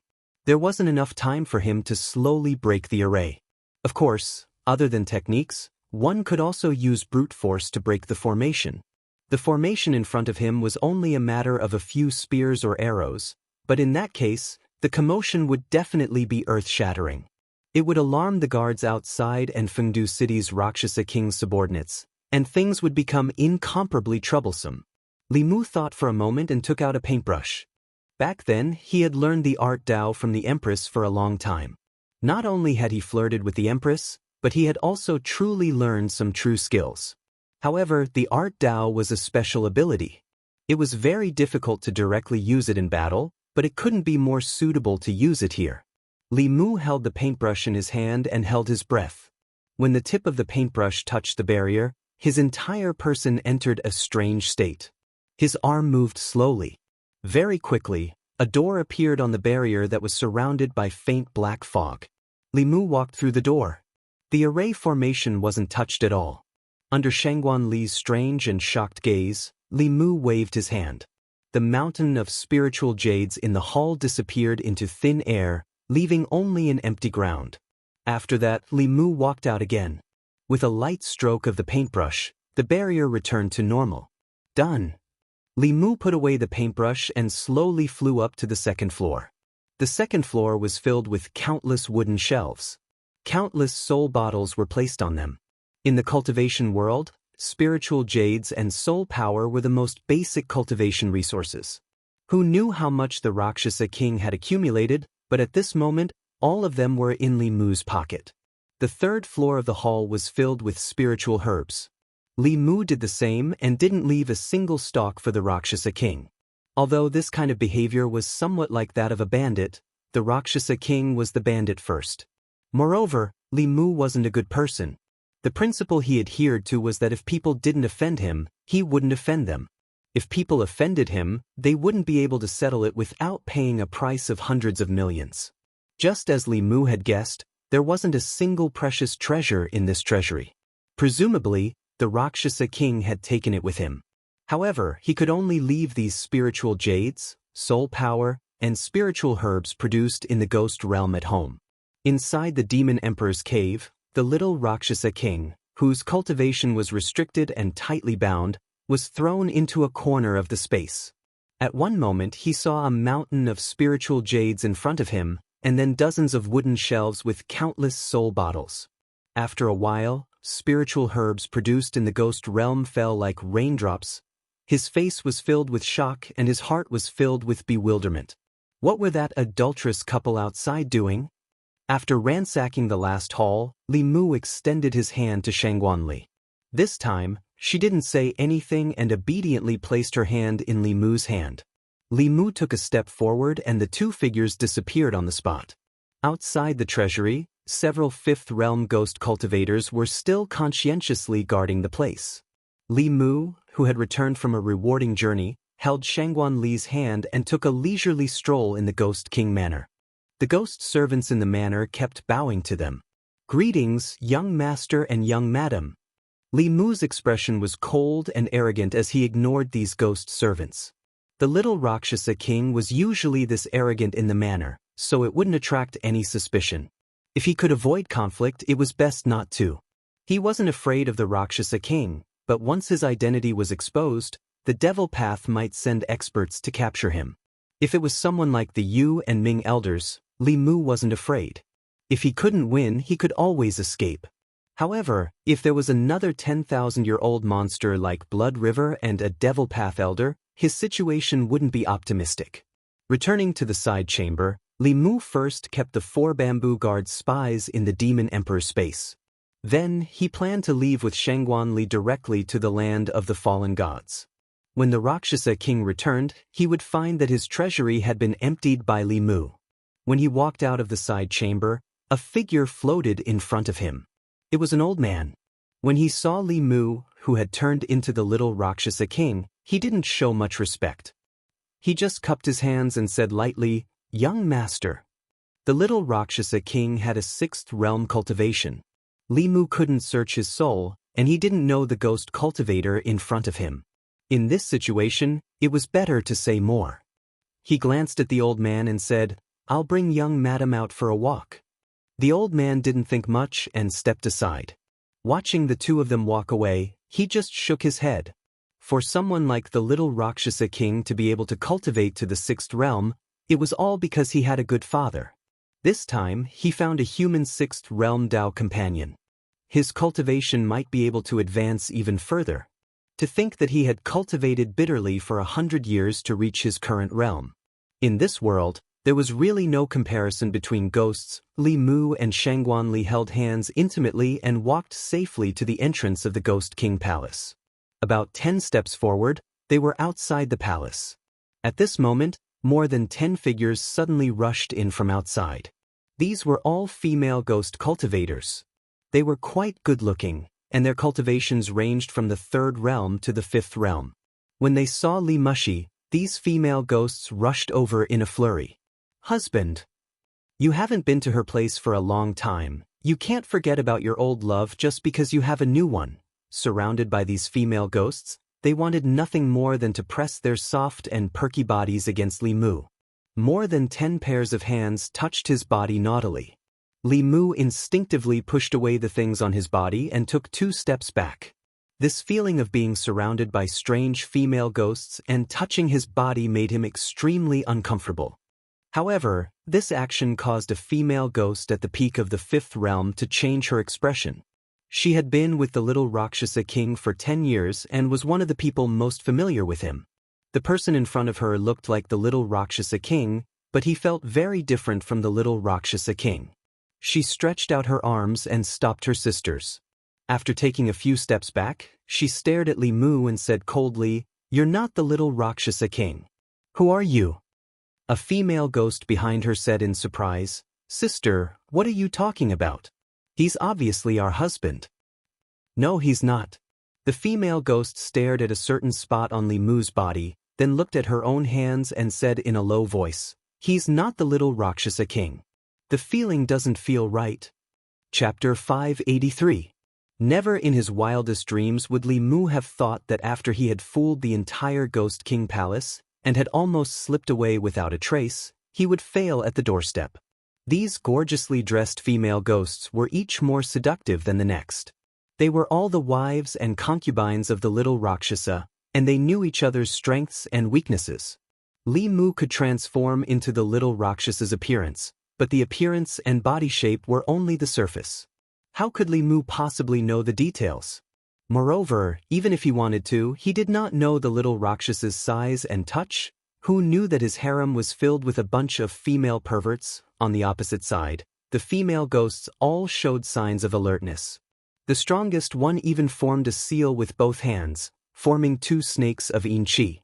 The snakes were as thick as buckets and several feet long. They opened their huge mouths and lunged at Li Mu and Shangguan Li to devour them. Li Mu raised his head to take a look. 2 beams of golden light shot out from his eyes and struck the giant snake's head. The giant snake's body immediately collapsed and dissipated into the void. Human sixth realm. The female ghost's expression changed drastically. She raised her head to the sky and let out a shrill shriek. At the same time, she crushed a jade talisman in her hand. As the jade talisman shattered, countless auras erupted from all over the Ghost King Palace and Fengdu City, rapidly closing in on them. At the same time, on the 4 walls of Fengdu City, black light flashed wildly. In an instant, a gigantic semicircular dome appeared, enveloping the entire Fengdu City. What's going on? What's going on? Why has the Great City Defense Formation been activated? Could it be that a strong enemy has invaded? The sudden turn of events caused the ghost citizens of Fengdu City to turn pale with fright. They raised their heads and looked at the dome above them. One by one, figures flew over their heads and headed in the direction of the Ghost King Palace. Li Mu sighed inwardly. He had wanted to keep a low profile, but in the end, a conflict was still unavoidable. Looking at the countless powerful auras approaching them, he turned to Shangguan Li and asked, "Do you want to hide in the cave first? I'm afraid I won't be able to take care of you later." Shangguan Li snorted and moved closer to Li Mu. She stuck close to him and said, "Don't look down on me. You just advanced a few days earlier than me. I can protect myself. You just have to take care of yourself." Her eagerness to excel was carved from the same mold as the Empress. Furthermore, she was even more outstanding than the Empress. Li Mu did not say anything more. His figure slowly rose into the air. Looking around, countless figures were currently rushing over here. 3 of the auras were abnormally powerful, and all of them were at the 6th level. 2 of them were eerie, and the last one was a human. 3 6th realm powerhouses surrounded Li Mu and Shangguan Li from 3 different directions. The female ghost below said sternly, "Lord Consecrator, capture them. He's not the little Rakshasa." The eyes of the elder that Li Mu had seen earlier flashed, and he asked in a low voice, "Who are you? Where is the little Rakshasa?" Since his identity had already been exposed, Li Mu did not need to hide anymore. His figure and face changed, and he returned to his original appearance. The only human among the 3 6th realm powerhouses said in a low voice, "How dare you, human? How dare you cause trouble in Fengdu City? What are you waiting for? Capture him first and hand him over to the Ghost King." This person was a middle-aged man with a thin face. He wore a black robe with a pale white skull embroidered on his chest. Although he was a human, the aura on him was even colder than ghosts. As he spoke, a ghost fork appeared above his head. The ghost fork split into 2, 2 into 4, and soon, there were hundreds of them. They shot toward Li Mu with extreme speed. The power of each of these ghost forks was enough to kill a transcendent. Even Dong Xian would have to be serious when facing hundreds of them. The other 2 elders did not make a move. Clearly, they wanted to use this person to test the strength of this intruder. Facing the ghost forks that covered the entire space and sealed the entire void, Li Mu's body flashed with a golden light. The shadow of a bell enveloped him and Shangguan Li. The ghost forks pierced the Dao bell and dissipated. Only one of them let out a deafening sound and broke. The middle-aged man's body trembled, and his aura weakened slightly. He was shocked and blurted out, "What kind of Dharma treasure is this?" This ghost fork looked ordinary, but it was a treasure in his hands. He had used it to kill countless enemies, but it was broken just like that. While his heart ached, he looked at the shadow of the bell, and a trace of fire appeared in his eyes. He quickly approached the bell and used all kinds of spells to bombard the bell. However, he could not break through the bell's defense. To be more precise, there was not even a splash. The middle-aged man was shocked and angry. He said sternly, "Coward, don't hide in the bell if you have the ability. Come out and fight me fair and square." As soon as he finished speaking, the bell shadow around the person in front of him slowly disappeared. The middle-aged man was delighted. This person was indeed young and could not be provoked. A blood-red long saber appeared in his hand. He raised it with both hands and slashed down fiercely. A blood-red saber light that was hundreds of feet long locked onto Li Mu and reached him in an instant. When the middle-aged man took out the blood-red long saber, the 2 old ghost cultivators revealed a smile on their faces. The cultivation world was incomparably cruel. Giving up one's advantage because of a little provocation was undoubtedly a very foolish action. Being locked onto by the blood-red saber, there was generally no suspense about the outcome of this battle. If they were in the young man's shoes, they would also be seriously injured. The middle-aged man floating in the air also thought so. This blood-red saber had drained 70% of his magic power. He looked at the young man under the blood-red saber and waited for him to be split in half. Suddenly, a cold light appeared in his eyes. The moment the cold light touched the blood-red saber directly collapsed. However, the cold light became even more intense. The next moment, a long spear appeared in front of him and pierced through his body. His body was pierced, and his primordial spirit was also severely injured. He had no chance to react at all. A golden rope was wrapped around his body. With his remaining strength, he could not break free at all. Li Mu held the long spear in his hand and stepped on the middle-aged man's body in the air. The world was silent. Bloodsaber, Lord Bloodsaber pays his respects. He defeated Lord Bloodsaber in one move. Is this person a powerhouse of the upper realm? It's over. Lord Ghost King is not here. With such a powerhouse invading, Fengdu City is going to welcome a big change. There was a lot of discussion in Fengdu City. The expressions of the 2 6th realm elderly ghostly cultivators changed drastically. After looking at each other, They joined forces to attack Li Mu without hesitation. They were no match for the blood saber alone. Only by joining forces would they have a chance. While the two of them attacked Li Mu, the dozens of Fifth Realm ghostly cultivators near the Ghost King Palace set their sights on Shangguanli. In Fengdu City, many powerhouses took out their Dharma treasures and flew towards Li Mu. Facing the two Sixth Realm ghostly cultivators who were rushing towards him, a bow appeared in Li Mu's hand. He knocked the bow and casually shot an arrow. Wherever the arrow passed, a black line appeared in the air. The speed of the golden arrow was so fast that it was impossible to dodge. It pierced through the chest of an elderly man. At this moment, 90% of the dense yin energy on his body dissipated. Li Mu reached out his hand and grabbed at the air. A large illusory hand appeared in the air and grasped the elderly man's extremely weak soul. As long as he clenched his fist lightly, this Sixth Realm powerhouse's soul would scatter. This was the result of Li Mu being merciful. If he had increased his transcendence energy by just a bit, this ghostly cultivator would have died under the power of the sun-shooting bow. One should always leave a way out. Li Mu had no enmity with him. There was no need for him to be calculative with a worker ghost under the Rakshasa king. One spear and one arrow. Out of the three Sixth Realm powerhouses in Fengdu City, one was under his foot, and the other was in his hand. The entire Fengdu City suddenly quieted down. The other elderly man's figure that was flying towards Li Mu stopped abruptly. The yin energy on his body tumbled, just like the shock and fear in his heart. Not far away, the ghostly cultivators of Fengdu City who were planning to swarm forward to help the two consecrators and gain some credit at the same time fled for their lives at a speed faster than when they came. When they raised their heads to take a look, their already pale faces turned even paler. The ghostly cultivators who were attacking Shangguanli also stopped one after another.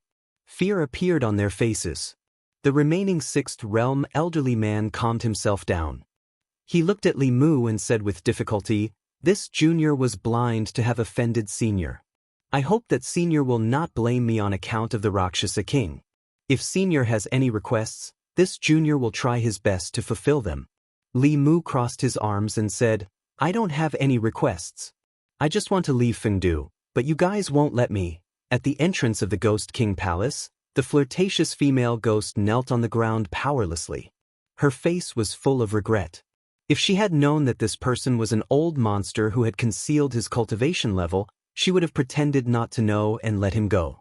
How would things have turned out like this? Chapter 584. Ghost King Palace, Central Hall. Li Mu had planned to leave, but they forced him to stay.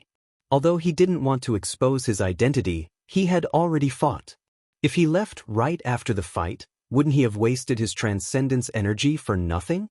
He sat at the very front of the hall, on an extremely luxurious chair made from a single piece of supreme-grade spiritual jade and carved with dragons and phoenixes. Below him were the servants of the Ghost King Palace, including three Sixth Realm consecrators.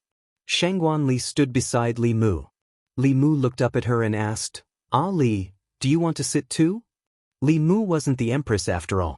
He felt uncomfortable sitting here with his friend beside him. Shangguanli glanced at Li Mu and shook her head. "No need. I'm used to standing." Li Mu grabbed her wrist and shifted his butt to the side, saying, "You're used to standing, but I'm not. Anyway, this chair is big enough for two people." Shangguanli was forced to sit down by Li Mu, but she didn't say anything. However, after witnessing that scene with her own eyes, a complicated feeling spread through her heart. Experts of the same cultivation level as her couldn't even block a single blow from him. She didn't know when it started, but Li Mu's cultivation level had already caught up to hers. And now, she couldn't even see his back. Li Mu didn't feel anything. His previous opponents were all Seventh Realm experts like Elder Xuanzong and the Elder of the Demon Sect. The Dongxian he met was also a 10,000-year-old monster like Patriarch Blood River. He rarely fought with cultivators of the same cultivation level. Due to his lack of experience, he didn't know how to hold back. So when he fought just now, he held back. If he was careless, at least one of the three Sixth Realm consecrators would die. Under Li Mu's gaze, everyone lowered their heads, not daring to look him in the eye. Li Mu looked at them and said indifferently, Devil King kidnapped my friend and forced her to marry his son. Since Devil King isn't here today, I didn't want to bully the weak and planned to settle the score with him when he returned to Fengdu. However, all of you refused to let me off and forced me to make a move. If the ghost cultivators standing in the hall had intestines, they would definitely be green now. The people of the Ghost King Palace would get married every few days. Some of them were willing while others were forced. However, in their eyes, it was not a bad thing even if they were forced to join the Ghost King Palace. Even if the little Rakshasa liked the new and hated the old every few days, they were still part of the Ghost King Palace. Be it cultivation resources or servants, they did not lack anything. Their lives were much better than before. They were just unlucky this time. The person that Lord Ghost King kidnapped actually had such a powerful backer. Originally, this senior was a man of martial ethics and did not intend to vent his anger on them.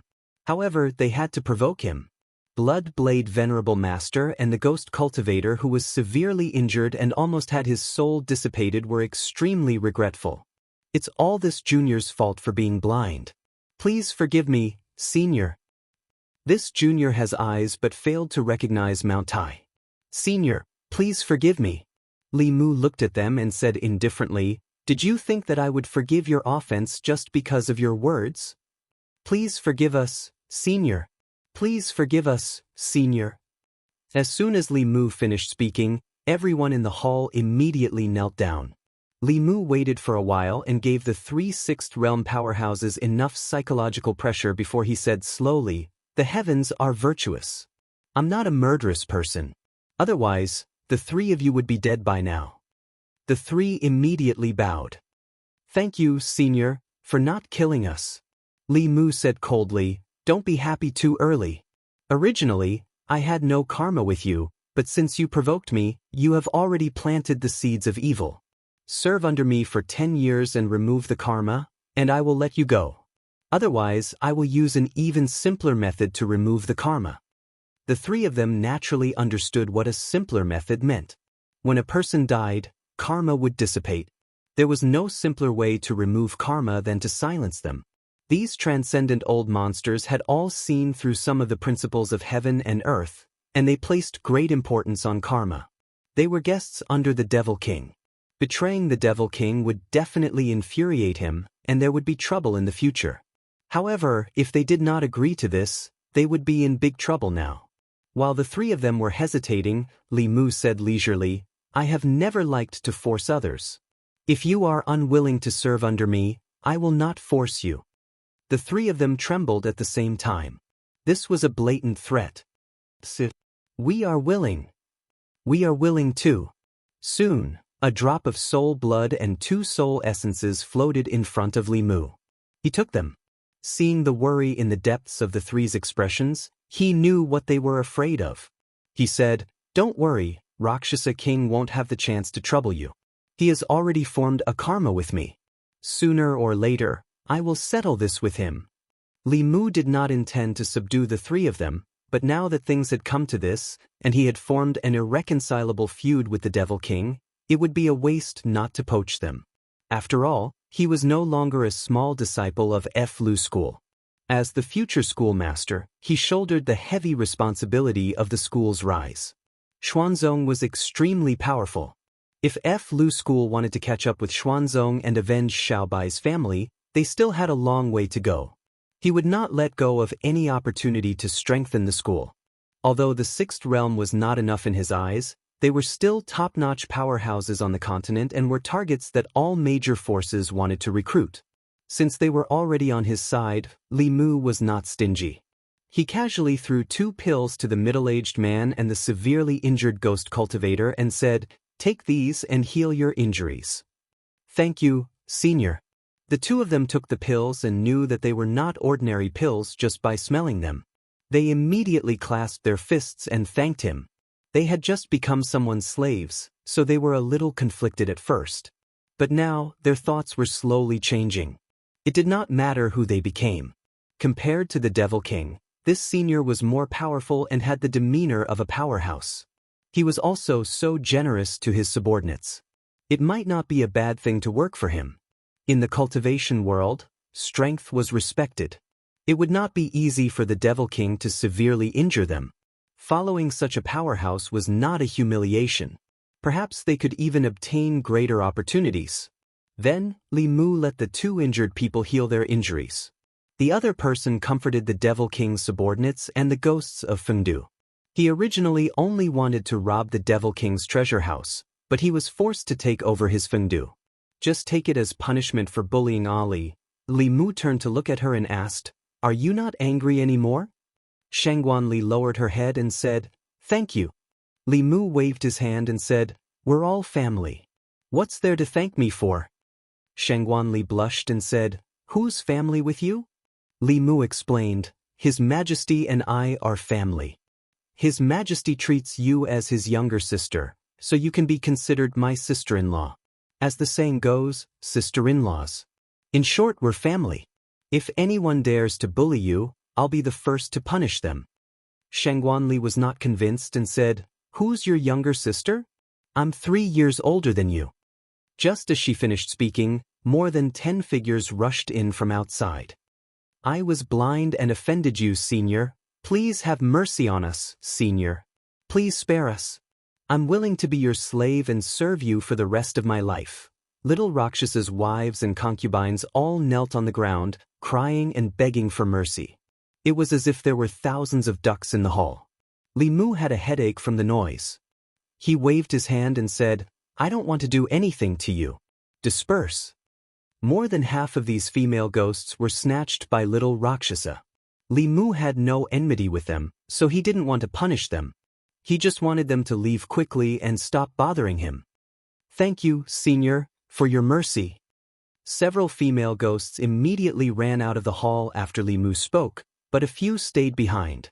The coquettish female ghost in the lead boldly walked behind Li Mu and massaged his shoulders while saying, "Senior, I'll massage your shoulders." The other two slightly more beautiful ones knelt on his left and right, one on his right.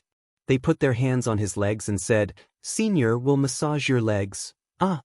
Shangguan Li's expression was cold as she made a heavy sound. Li Mu's mind moved, and the 3 female ghosts were immediately teleported out. He looked at Shangguan Li beside him and said seriously, "Ali, as you can see, I'm a good person who doesn't do anything wrong. When you go back, you can't talk nonsense in front of Her Majesty." Shangguan Li snorted and said, "That'll depend on your performance in the future." Outside the hall, several female ghosts appeared in a flash. They were all shocked. This senior's strength was indeed unfathomable to teleport them away without a sound. The 5th realm female ghost looked regretful and muttered, "This senior is much more powerful than little Rakshasa. It's a pity that he doesn't get close to women." Chapter 585. Li Mu dismissed the young Rakshasa's wives and concubines and ordered someone to find a more detailed map of the ghost domain. The original map he had only marked the safe routes between the major cities in the ghost domain. There weren't many records of the vast unknown lands, and the location of the fallen god's land wasn't on it either. What the 6th realm ghost cultivator gave Li Mu was the most complete map of the ghost realm that had been discovered so far. Not only was the location of the unknown lands marked on the map, but the danger level was also marked. The land of the fallen gods was also on the map. Li Mu had to go to the fallen god's land this time. Firstly, it was for the heavenly book. Secondly, the Rakshasa king was there too. Li Mu had stolen his home when he wasn't there. If he didn't solve the problem of the Rakshasa king, he would lose the territory that he had fought so hard for when he returned. After arranging everything in Fengdu City, Li Mu and Shangguan Li left. Regarding the heavenly book, there was no time to lose. If someone else beat them to it, their trip would be in vain.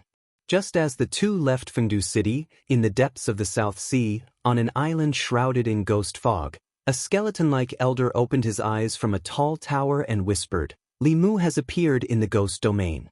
He should also be here for the heavenly book. This person has so many heavenly books, maybe he has already discovered the secret of the door."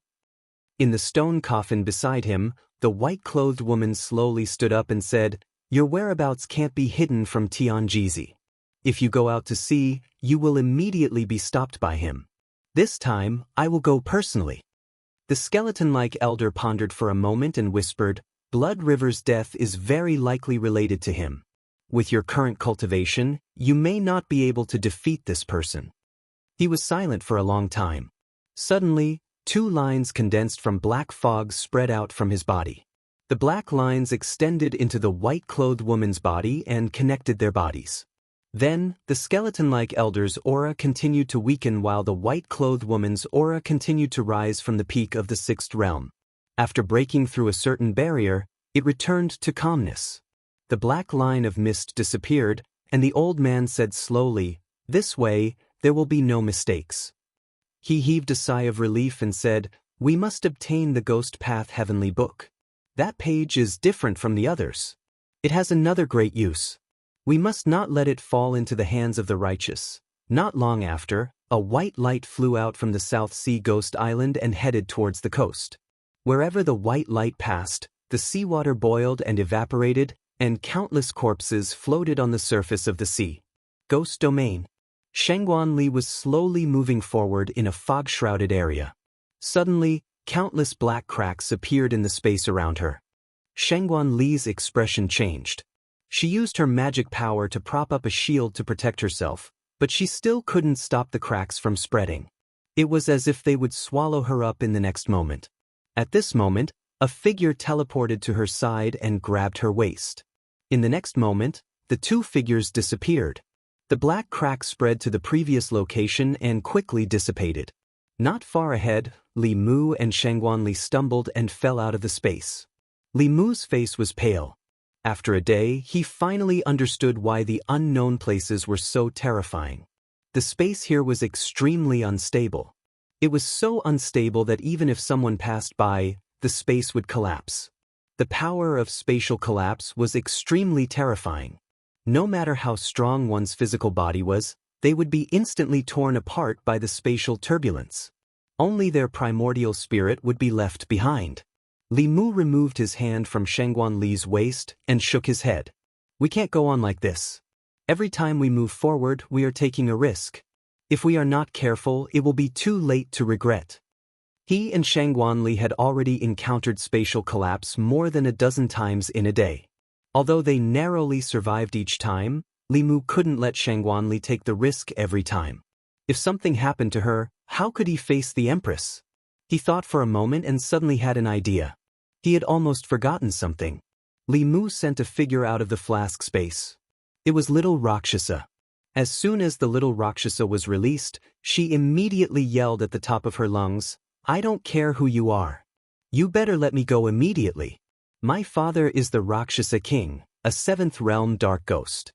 When my father returns, you will all die without a burial ground." Before he could finish his words, he saw a black spatial crack not far in front of him that was growing bigger and bigger. His face changed drastically and he shouted, "Crazy, you're all crazy. Do you know where this is? This is the unknown place, and even my father doesn't dare to trespass. Are you tired of living?" Li Mu pointed at him and said indifferently, "You, scout ahead." Little Rakshasa was stunned. When he came back to his senses, he immediately said angrily, "What? You dare ask me to scout ahead for you? Don't even think about it. Even if I, little Rakshasa, die here, I will not help you do such a thing." Li Mu looked at him with a faint smile on his face. "Oh, is that so?" he asked. 15 minutes later, Li Mu and Shangguan walked leisurely in the fog, following little Rakshasa's path. Little Rakshasa's aura was weak, and his face was pale as he walked in front, muttering to himself, "Bastard couple, how dare you ask me to scout ahead for you? You even pretended to be a bride to trick me.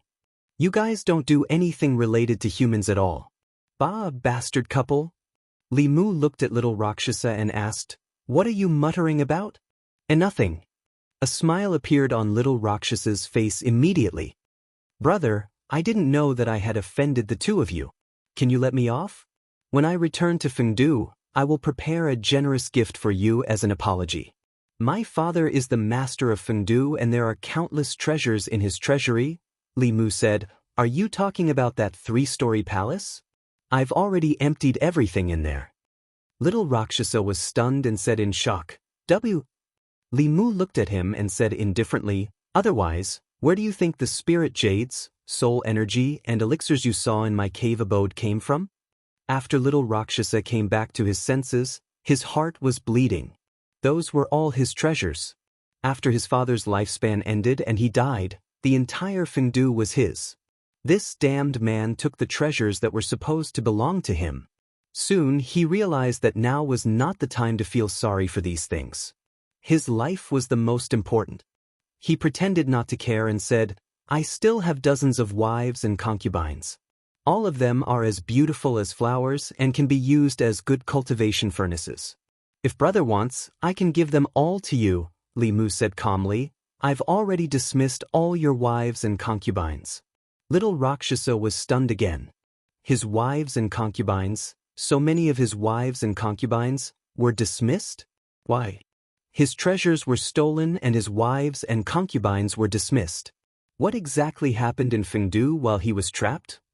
At this time, Li Mu said again, "Stop talking nonsense and continue scouting. Otherwise, don't blame me for being impolite." Thinking about what happened just now, little Rakshasa's body trembled. He could only continue flying forward. He was no match for this adulterous couple. If he didn't do as they said, he would probably die here. However, this place was full of threats. If he wasn't careful, he still couldn't avoid the fate of death. Just as he was feeling sorrowful and helpless, he suddenly felt an extremely strong suction force in front of him. A black crack rapidly expanded in front of his eyes. Little Rakshasa activated all his magic power, but he still couldn't avoid flying in that direction. "My life is over." Just as little Rakshasa had this thought, an illusory palm suddenly condensed in the void. Before he could touch the spatial crack, it scooped his soul out. Li Mu clapped his hands and said, "Change direction and continue." The divine abilities of the dragon race were indeed extraordinary. Under the chaotic power of space, many divine abilities couldn't be used. However, fishing the moon in the water that he learned from the dragon race's heavenly book wasn't affected. At this time, an aura suddenly approached from behind.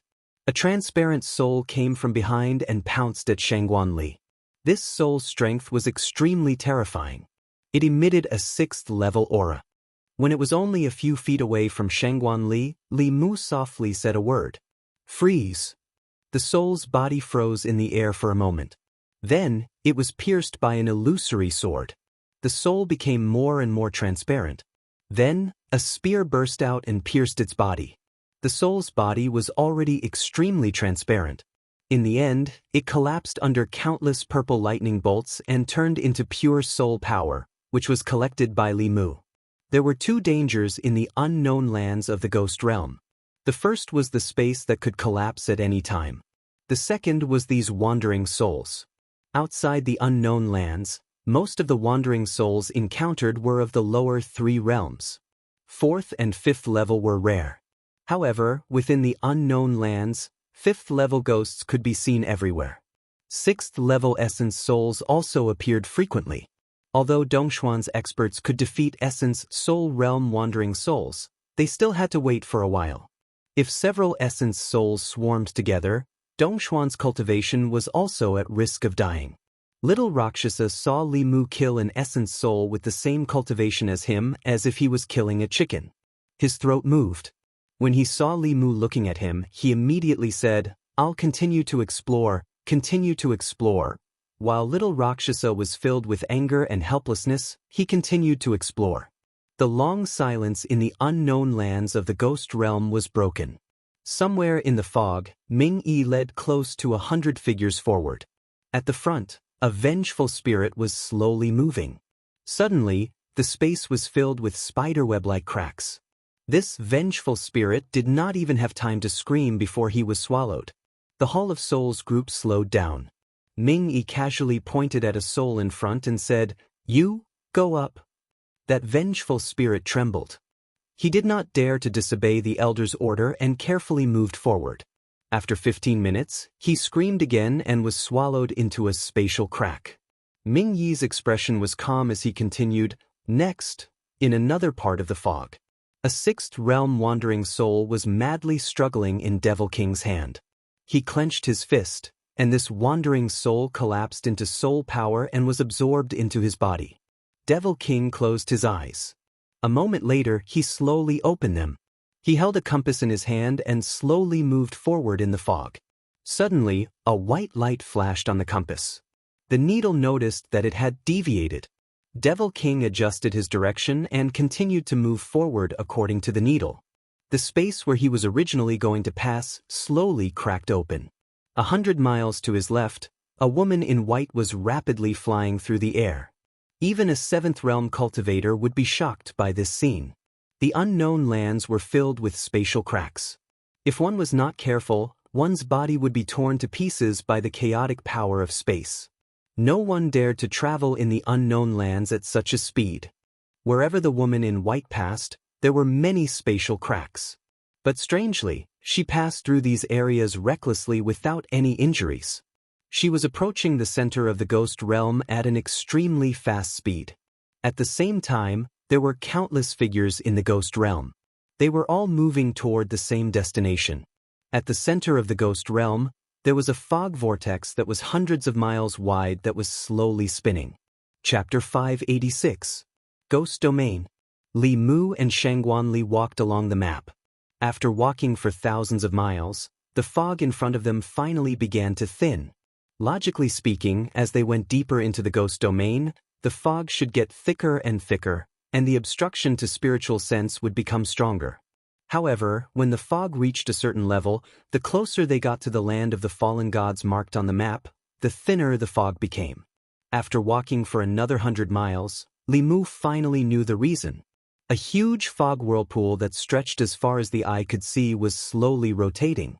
The nearby fog was attracted by it and was sucked into the whirlpool. This caused the fog that formed the whirlpool to be so thick that it could not dissipate. Outside the whirlpool, there was a normal area without fog. Inside the whirlpool was the land of the fallen gods. At this moment, in front of the land of the fallen gods, in an empty valley, countless figures were waiting silently. Before Li Mu left Fengdu, he had already understood the ins and outs of the heavenly book in detail. A few days ago, a strange phenomenon suddenly appeared in a mountain in the ghost domain, attracting countless ghost cultivators to check it out. In the end, a page flew out from the mountain. Although many people did not know what it was undoubtedly a treasure. In order to fight for this item, a chaotic battle broke out. The page eventually fell into the hands of a ghost cultivator. It was originally an ordinary treasure hunt. If he did not get the treasure, he could only blame himself for not being as skilled as others. However, when the news spread and someone pointed out that the page was the mysterious page of the heavenly book, the various major forces in the ghost domain could not sit still. Very few people in the cultivation world did not know how important the heavenly book was. With a page of the heavenly book, one could establish a sect. It could be said to be the most precious treasure in the cultivation world. Hundreds of years ago, after the Ghost Tao heavenly book disappeared in the ghost domain, it had never appeared again. This time, it was very likely that the page of the heavenly book had appeared. When the news of the heavenly book spread, the ordinary ghosts in the ghost domain did not know what had happened. However, the major forces behind the ghost domain sent out countless experts to hunt down the ghost cultivator who had obtained the heavenly book. That ghost cultivator naturally could not withstand the pursuit of the entire ghost domain by himself. In the process of escaping, he was forced into a dead end. Then, he took the heavenly book and resolutely entered the land of the fallen gods. The land of the fallen gods was one of the most dangerous regions in the ghost domain. The space there was extremely chaotic, and it was easy to enter but difficult to leave. Even 7th realms did not dare to go near it easily. Naturally, it also blocked the pursuers. However, the temptation of the heavenly tomes eventually overcame the humans' fear of danger. This time, many forces of the ghost realm had gathered here and taken the risk to enter the fallen godland for the sake of that one page of the heavenly book. Li Mu was extremely far away, but he could also feel the chaotic power of space ahead of him. Their safe journey here was all thanks to the little Rakshas's selfless dedication and sacrifice. After almost being sucked into the spatial rifts dozens of times, his cultivation had already fallen from the 6th realm to the 4th realm. In the end, even Li Mu himself felt that this was not something a human would do, so he took the initiative to let him go, allowing him to fall into a deep slumber in the Demon Emperor's abode. Li Mu looked at the huge fog whirlpool and slowly heaved a sigh of relief. They would probably have to wait a few more days to enter the land of the fallen gods. Although the land of the fallen gods was dangerous, it was not without a pattern. Every half a year, the fog tide here would enter a low tide for a month. Entering the land of the fallen gods at this time was the least dangerous. Li Mu's current location was in the vicinity of the land of the fallen gods. The fog tide was the calmest, and it was also one of the safest entrances to this place. Therefore, many people had gathered here before they arrived. In order to prevent their identities from being exposed, both of them used a secret technique to change their appearances. Li Mu and Shangguanli walked out of the fog and into the valley, which attracted the attention of all the forces present. Everyone who could come here had some ability. There was only one page of the heavenly book, but there were countless people who wanted it. Therefore, everyone here was their competitor. While these people were sizing up Li Mu was also sizing them up. From the area that these people occupied, there were at least 7 or 8 forces that came here before them. They had more people, but each force had at least one 6th realm ghost. Li Mu glanced around. Apart from him and Shangguanli, there were as many as 11 6th realm ghost cultivators here. This was only one entrance. There were other entrances to the land of the fallen gods. There were many more powerful people in the ghost domain than Li Mu imagined. It was no wonder that the central dynasty did not dare to let down their guard against the ghost domain for so many years. This place was filled with yin qi and was too suitable for ghost cultivators to cultivate. They did not have to go out of their way to obtain cultivation resources. They just floated in the air. It was not an exaggeration to say that this place was a sacred place for cultivation. Li Mu and Shangguanli found an empty space and waited quietly. Because of the appearance of the two of them, the surrounding ghost cultivators had already caused a small round of discussion. News of the heavenly book spread really fast. Even humans are here. 2 humans want to get their hands on the ghost domain's heavenly book? The 2 of them must not be good people to be able to come here. It will be even harder for us to get the heavenly book. Although there was only one page of the heavenly book, there would be a battle between them sooner or later. However, this was the ghost domain's own business and had nothing to do with the humans outside. Looking at the 2 unfamiliar humans, a cold glint flashed across the eyes of a powerful ghost cultivator. He transmitted his voice to the other person beside him. The ghost domain's heavenly book cannot be given to humans. These 2 humans are big trouble. Instead of entering the land of the fallen gods and fighting with them, why don't we join forces now and get rid of these 2 first? The 2 of them exchanged glances. The other ghost cultivator hesitated for a moment, then nodded lightly and walked toward the other ghost cultivator not far away. Li Mu looked at the huge swirling fog vortex for a while and felt a little bored. He looked at Shangguanli beside him and realized that she was in a daze. For the past 2 days, she had been absent-minded for no reason. Li Mu wanted to have a casual chat with her, but a smile suddenly appeared on his face. Li Mu suddenly said, "Ali." Shangguanli turned her head abruptly. Li Mu stretched out his hand, and a long golden whip appeared in his hand. He handed the long whip to Shangguanli. Shanghai Li saw 4 ghost figures slowly approaching them from the corner of her eye. She silently took the long whip from Li Mu. The 4 6th realm ghost cultivators approached Li Mu and Shangguanli from behind without any concealment. In front of them was a huge fog vortex. At this moment, the power of space was extremely chaotic. If they entered, they would most likely die. Behind them, they were surrounded by 4 ghost cultivators and would find it difficult to break through. The rest of the ghost cultivators here temporarily shifted their attention to this place. They did not participate. Instead, they looked like they were watching a show. It was as if they could already see the ending of this human couple. The 4 ghost cultivators approached Li Mu and Shangguanli to a certain distance. They looked at each other and suddenly burst forth. 4 rays of sorcery light attacked Li Mu and Shangguanli from behind. However, in the next moment, An illusory small sword appeared in front of the 4 sixth realm ghost cultivators at the same time. This sword appeared abruptly and was extremely fast.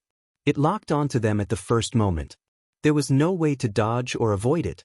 The small sword pierced through their foreheads. The 4 ghost cultivators' souls were severely injured in an instant. They were shocked. Before they could make any preparations, another ray of golden light attacked from the front. Swoosh! Within the golden light was the shadow of a whip.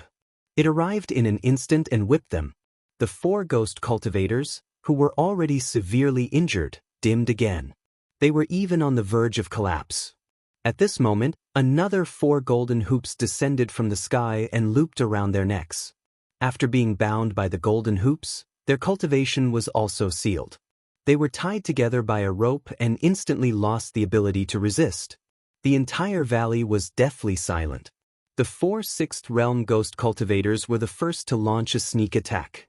They were actually captured by the 2 people in an instant. The 2 people's cultivation was not much different from theirs. However, their coordination was too good.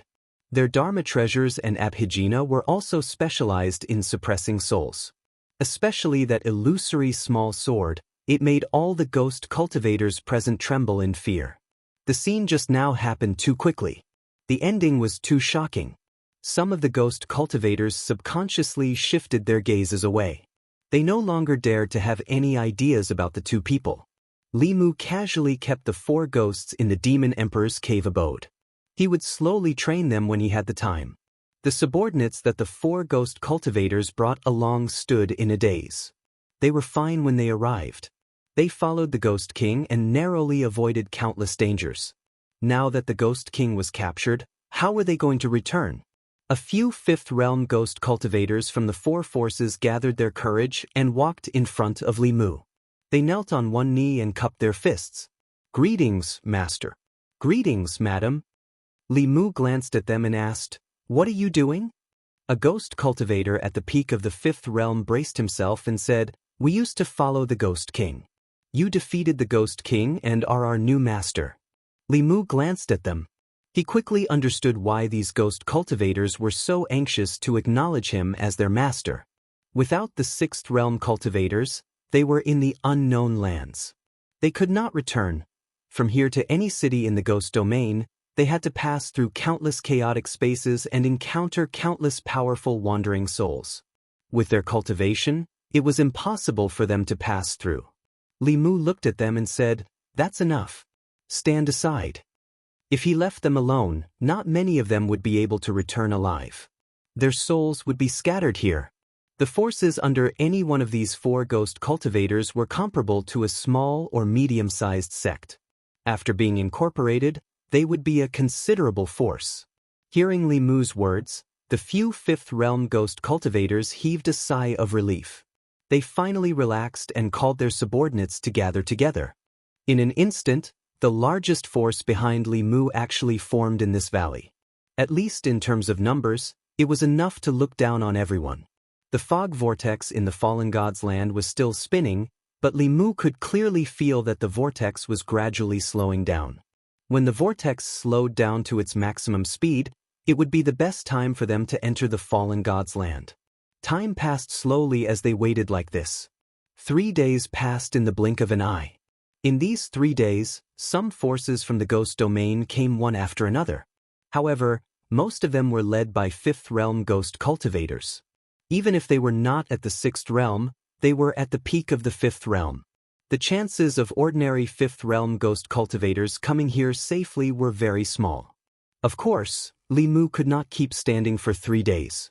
He moved out a stone table, stone chairs, and a small pavilion from his cave abode. He sat in the pavilion and drank tea and played chess with Shangguan Li. However, Li Mu's chess skills were obviously not as good as Shangguan Li's. If she had not been deliberately giving in to Li Mu would probably have been defeated by her in every game. Li Mu held a chess piece in his hand. At a certain moment, he looked at the fog in the distance. Very quickly, a middle-aged man walked out of the fog. The middle-aged man wore a black robe embroidered with dragons and a pearl and jade crown on his head. He looked like an emperor. Behind him were a group of ghosts. There were 2 6th realm ghost cultivators and more than 10 5th realm ghost cultivators. Wherever these people went, the ghosts retreated and took the initiative to give up the most central position in the valley. Behind Li Mu, a 5th realm ghost cultivator exclaimed, "It's Lord King Yama. Lord King Yama actually came personally." Li Mu's gaze swept across the black-robed man. On the surface, there were 4 7th realm ghost kings in the ghost domain.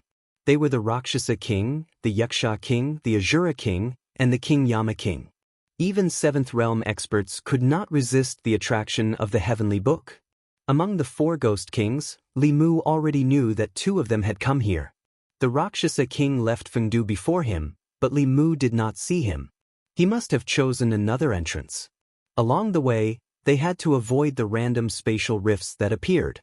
Even if they set off from the same place, the routes they took in the end would be very different. Not long after the King Yama King and the others arrived, the fog somewhere rolled, and countless figures walked out. Li Mu tilted his head to take a look, and his gaze stopped on a figure. It was an elder who was also wearing a long robe with a black lotus embroidered on his chest. He was one of the 3 elders of Yu and Ming who blocked Li Mu's path last time. Behind Li Mu, a voice exclaimed, "The people of the Hall of Souls are also here." Xie had just walked out of the fog when he suddenly felt something and looked towards a certain direction. In a pavilion in front of the fog vortex, a young man's gaze met his briefly before he looked away. Xie looked at him again and remembered this person in his heart. This person gave him a very strange feeling, as if he had seen him somewhere before. However, after searching his memories for a long time, he could not find this person's figure in his memories.